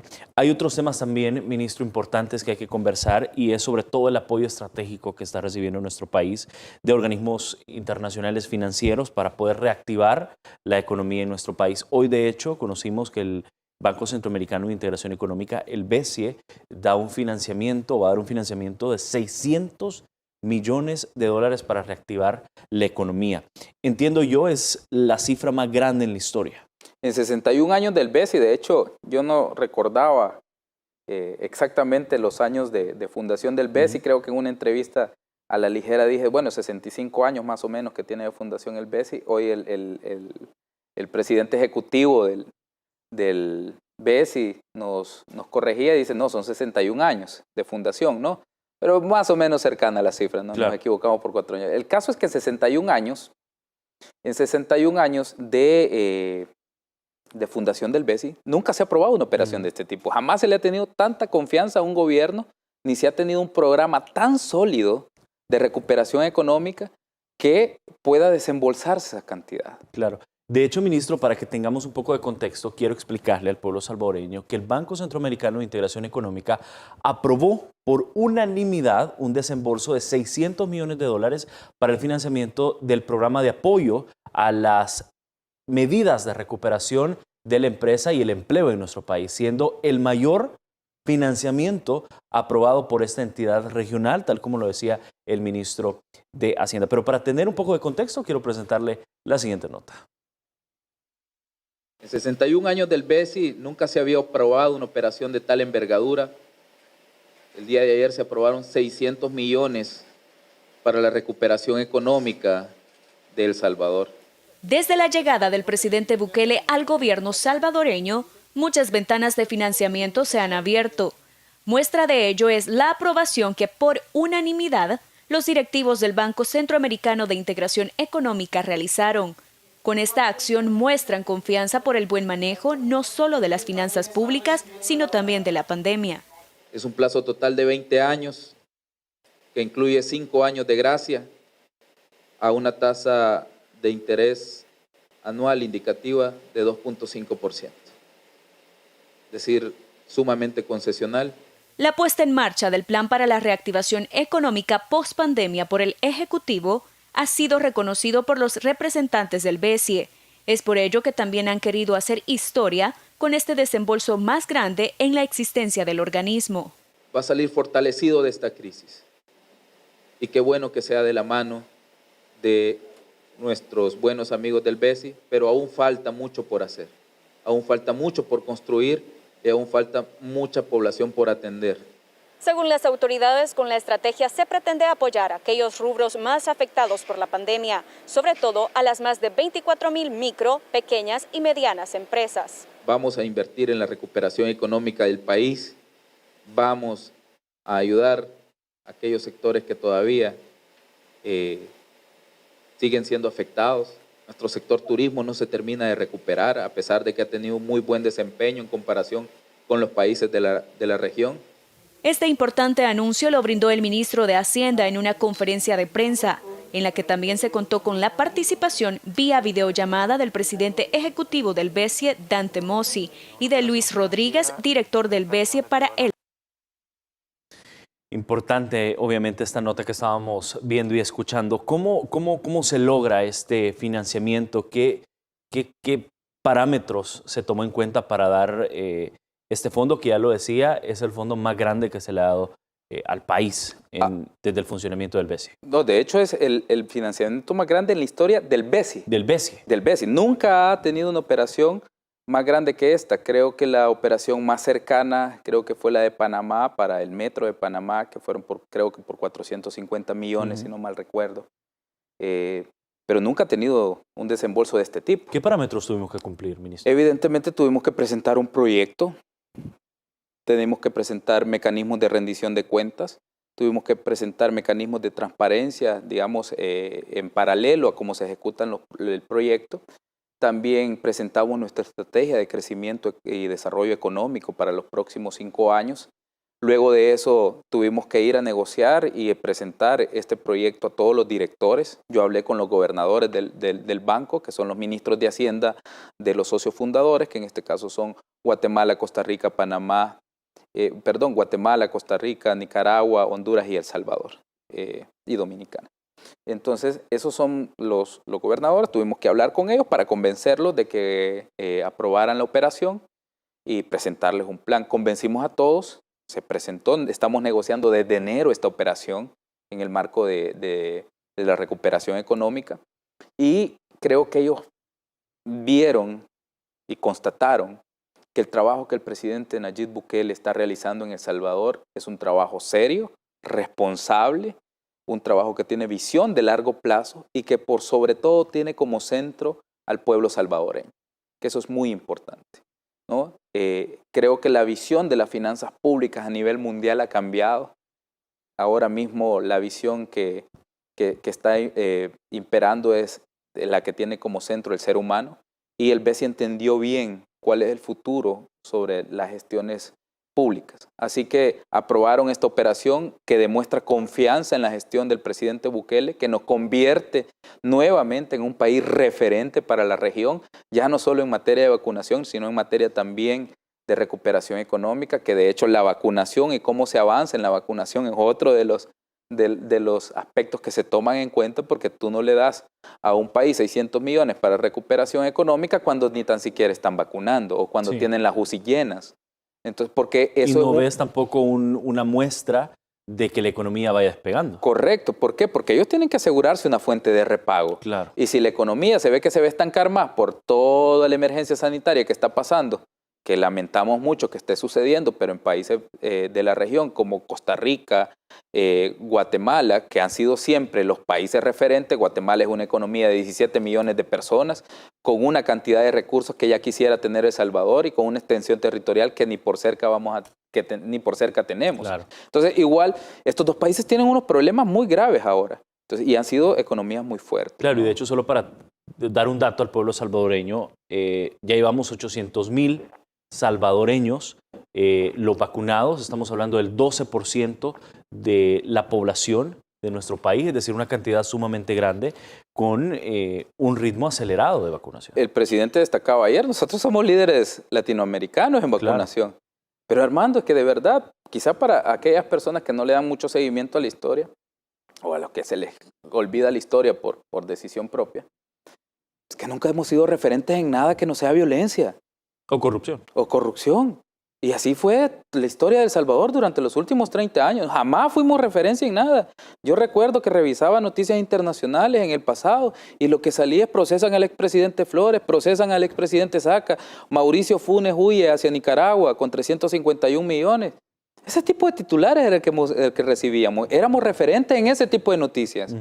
Y ahora somos referentes en vacunación. Somos referentes en recuperación económica. En seguridad. Somos referentes en seguridad. O sea, de verdad, la era que está viviendo El Salvador es una oportunidad de oro, como yo le decía a una agencia internacional hace poco, o hace algunos días que me entrevistaban, y les decía, es una oportunidad de oro para nosotros, y no debemos desaprovecharla. Así que el gobierno de la República sigue comprometido en no desaprovechar esa oportunidad. Sé que la población apoya al presidente Bukele. Hay una pequeña franja que todavía sigue amarrado al pasado y quiere volver al pasado de corrupción, pero a esos mismos incluso les volvemos a decir, nosotros o el gobierno de la República les hace un llamado a que se sumen al camino que lleva el país para sacarlo adelante. Nosotros, como hemos dicho, siempre hemos estado abiertos al diálogo, claro, pero a un diálogo que tenga como centro la nación, que tenga como prioridad a los ciudadanos y a las estrategias de crecimiento del país, claro. no otro tipo de horizontes. Ministro, permítanos hacer otra pausa en el espacio de la entrevista. Ya regresamos hablando siempre de este y otros temas. Quédese con nosotros.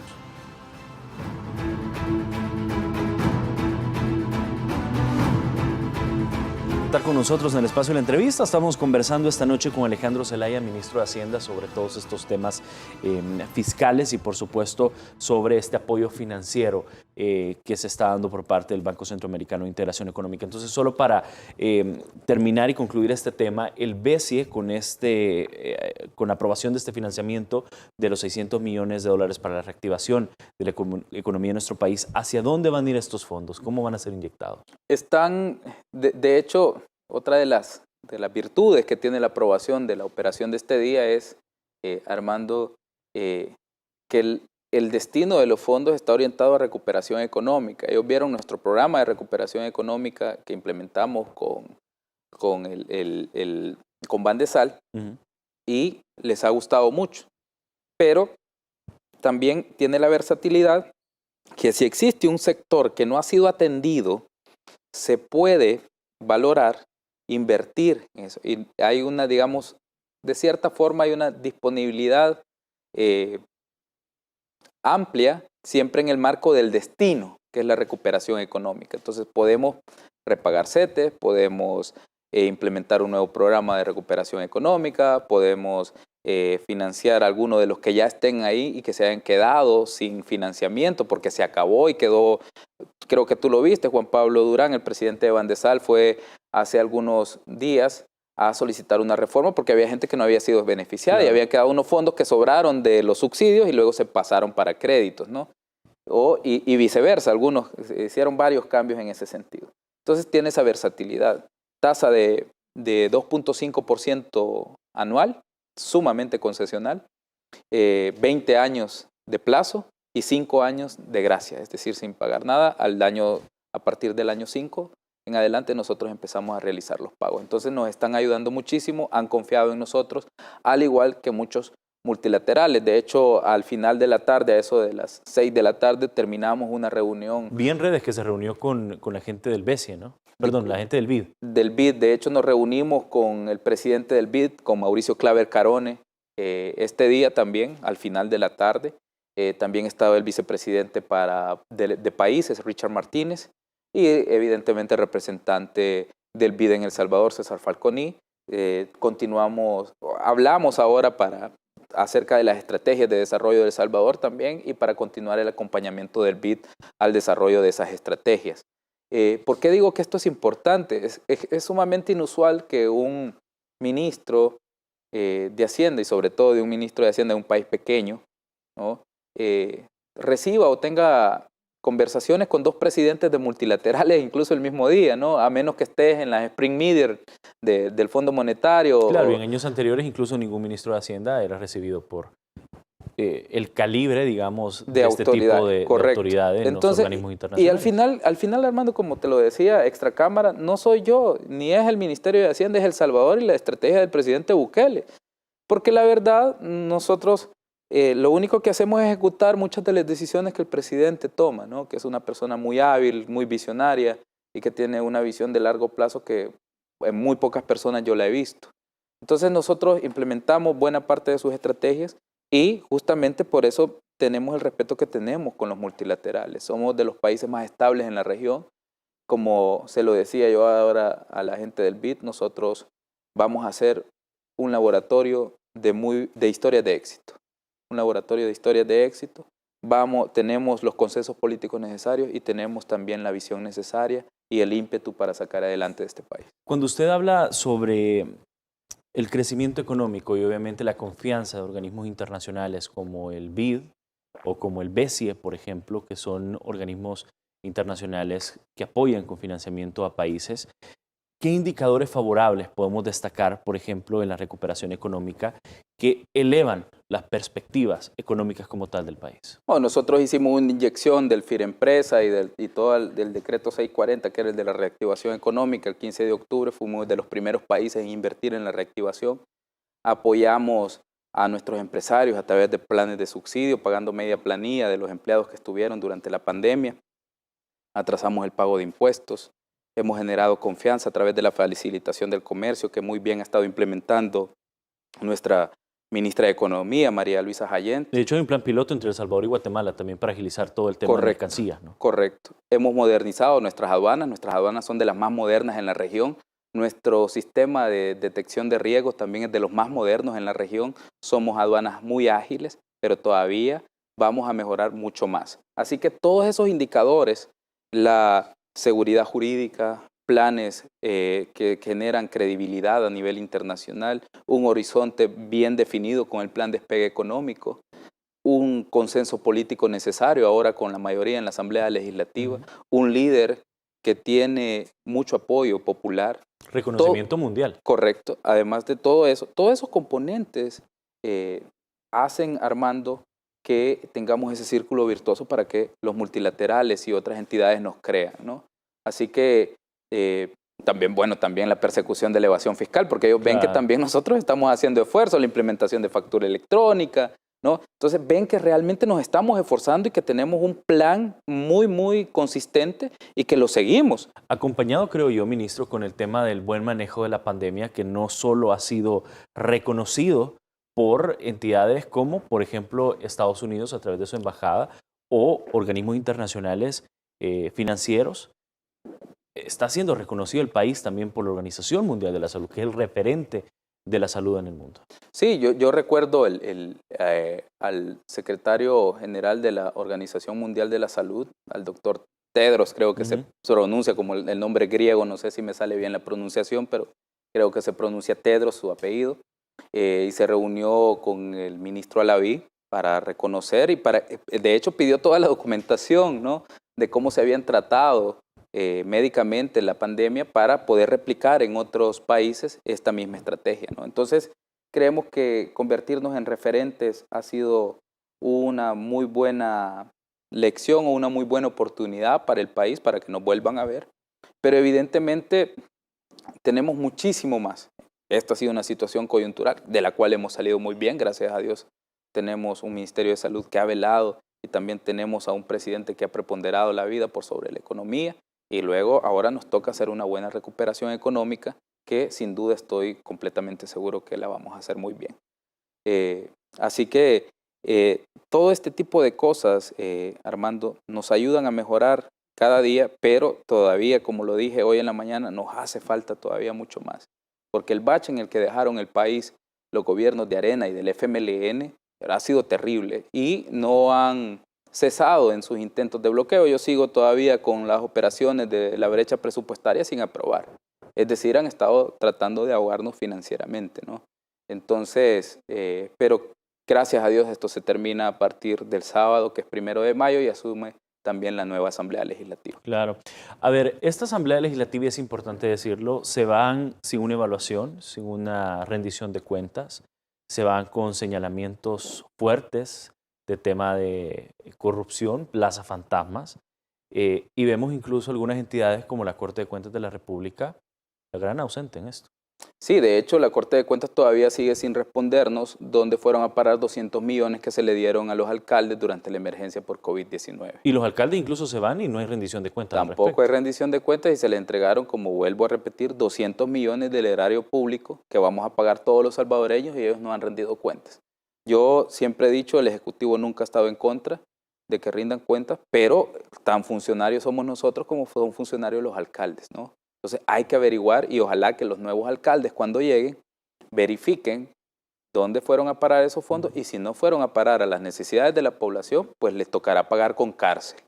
Creo que todavía tienen algunos alcaldes, si tienen esos fondos, tienen todavía estos 4 o 5 días que tienen ahí para reintegrarlos si es que los malversaron en algún momento. Y lo que pasa es que es sumamente preocupante, ministro, tomando en cuenta los últimos hechos que hemos visto. Hemos visto alcaldes del FMLN vinculados a temas de corrupción, donde han sido ayudados por algunos diputados del FMLN, bueno, exdiputados del FMLN. Denis Córdoba, exdiputado suplente del FMLN, que todavía cobra un salario de $2.000. Está siendo procesado. Cobraba como asesor en Asamblea Legislativa y también cobraba como regidor en la alcaldía de Zacatecoluca. Ojo, el alcalde Iresi no es un cuadro menor dentro del FMLN, él formó parte también de la comisión política. En el pasado era representante de los alcaldes en la comisión política, él es un alto dirigente de ese partido político. La otra persona es un exdiputado propietario de Sonsonate, Jaime Valdés, que esta legislatura salió, pero en el año 2015 era legislador. Entonces, me parece de verdad aberrante que haya gente que vaya a exigir incrementos del FODE, como lo hacía el alcalde Iresi, para luego meter esos fondos a una trama de corrupción, ¿verdad? Evidentemente sistemática y bien planificada. Entonces, creo que esas historias no se deben de repetir, hay que marcar un precedente y todo aquel que haya tocado los fondos públicos para beneficio personal debe ser procesado. Así que es la tarea que les corresponde a los nuevos alcaldes una vez que asuman. Yo les hago el llamado a que no asuman responsabilidad por nadie más, el pueblo les va a pedir cuentas a ellos y podrían ser procesados incluso penalmente si se prestan a encubrir actos de corrupción de los alcaldes salientes. De hecho, por eso es que el presidente de la República está presionando y poniendo el dedo en la mesa sobre el tema de reformas a la ley del FODES, por ejemplo, y crear esta oficina, esta dirección que regule todos los proyectos que van para las alcaldías. Claro, tal cual. Y como te digo, hay un montón de reformas que todavía hay que impulsar. Nosotros estamos comprometidos, sabemos que la mora legislativa que deja los actuales diputados es inmensa. Te lo digo, yo no quisiera estar en los zapatos de algunos diputados porque sé que van a tener mucho trabajo. O alcaldes. Van a tener que cambiar de raíz. Hay que cambiar la imagen que la población tiene de la Asamblea Legislativa, de los alcaldes. Tienen que aprender a gobernar hacia la gente para que la gente los respete. Porque al final, Armando, yo veía, y te lo digo con mucho desconcierto, cómo le gritaban a algunos diputados. Yo decía, esta persona es funcionario público, es una autoridad. O sea, perdieron tanto su prestigio que ya nadie lo respeta como autoridad. Entonces es lamentable que eso suceda, ¿no? Y el llamado es para todos los alcaldes y diputados electos para que a partir de que asuman su mandato, pues trabajen para la población. Claro. Ministro, ya estamos por cerrar la entrevista, pero nada más quiero conocer cómo va la declaración de renta 2020. Son pocos días los que quedan para que el pueblo salvadoreño haga su declaración de impuestos sobre la renta. Exactamente 2 días, Armando, nos quedan mañana y pasado mañana, 29 y 30 de abril respectivamente. La declaración del impuesto sobre la renta vence al 30 de abril. No va a haber prórroga, así que ya hemos llamado a todos los contribuyentes que nos lo han presentado a que realicen la presentación. Esperábamos recibir a esta fecha 428 millones solo en la liquidación del impuesto sobre la renta. Hemos recibido 402.6. Nos faltan todavía algunos días dar el cierre de abril. Entonces ahí terminaríamos de complementar. En número de declaraciones hemos recibido 466.000 de 560.000 al 25 de abril. Todavía estamos esperando que esa otra parte, que son la mayoría son sociedades porque es un poco más complejo, ¿no?, presenten su declaración, pero en general la recaudación a la fecha corte 25 de abril, nosotros hemos tenido una recaudación de 95 millones adicionales a los que recaudamos en el año 2020. Y en respecto al año 2019 hemos recaudado alrededor de 37 millones más, que era un año normal. Entonces, eso quiere decir que nuestra lucha contra la evasión fiscal está dando resultados. Desde enero hasta abril hemos recaudado nosotros 1.769 millones, de los cuales habíamos planificado recaudar 1.673 millones en total de recaudación, ¿no? Vamos arriba a 95 millones de lo que habíamos presupuestado. Eso quiere decir que estamos en la ruta correcta y que nuestras estrategias han sido las correctas. Hacemos un llamado a toda la población para que este esfuerzo que está haciendo el gobierno también sea acompañado por usted que nos ve, y si le toca declarar impuestos sobre la renta, pues tenga la plena seguridad que con sus impuestos se construyen obras viales, se construyen hospitales, se reconstruyen escuelas, dotamos de computadoras a todos nuestros niños. Seguimos combatiendo la pandemia por COVID-19 y también contribuimos a la recuperación económica, además de todos los planes de seguridad, turismo y todas las obras que ustedes pueden ver que el gobierno del presidente Nayib Bukele está realizando. Claro. Solo aclararle al pueblo salvadoreño, solo las personas que reportaron un salario de $472 mensuales como máximo, sin otra fuente de ingreso, son los que están exentos de dicho impuesto y no tienen que presentar la declaración. Justamente. Tal cual, solo aquellas personas que ganan, que les pagan menos de $472 al mes, pues están obligados. Hago esta aclaración porque de pronto nos está viendo alguien y a decir, bueno, yo no he declarado, exacto, ¿verdad? Y probablemente gana $350 al mes. Bueno, ellos están exentos del pago de impuestos, ¿verdad? Hasta el límite de 472. Listo. Ministro, muchísimas gracias por su tiempo. Felicidades para todos los colaboradores que están trabajando en el Ministerio de Hacienda. Sin duda están haciendo un gran trabajo con el tema de evasión. Gracias, Armando, y aprovecho también a pedirle a mi equipo que cuando puedan duerman. Sé que los tenemos muy desvelados, sé que están muy cansados. El equipo de comunicaciones, dice. No, todos en general, todas las direcciones. Claro. Y el equipo de comunicaciones hace un trabajo formidable con nosotros junto a las demás direcciones, pero evidentemente la Dirección de Inversión y Crédito Público, por ejemplo, ha estado casi que durmiendo en la oficina, la Dirección General de Impuestos Internos, Aduanas, política económica y fiscal, los despachos de los dos viceministros también hemos estado, pero con mucho trabajo, pero evidentemente es un trabajo que nos llena de satisfacción cuando vemos este tipo de resultados. Por supuesto. Desde aquí les mandamos un gran abrazo. Ministro, muchas gracias. Buenas noches. Buenas noches para usted también. Nos vemos y escuchamos mañana, siempre cuando sean las 8 de la noche, aquí en el espacio de la entrevista de Noticiero El Salvador. Descanse.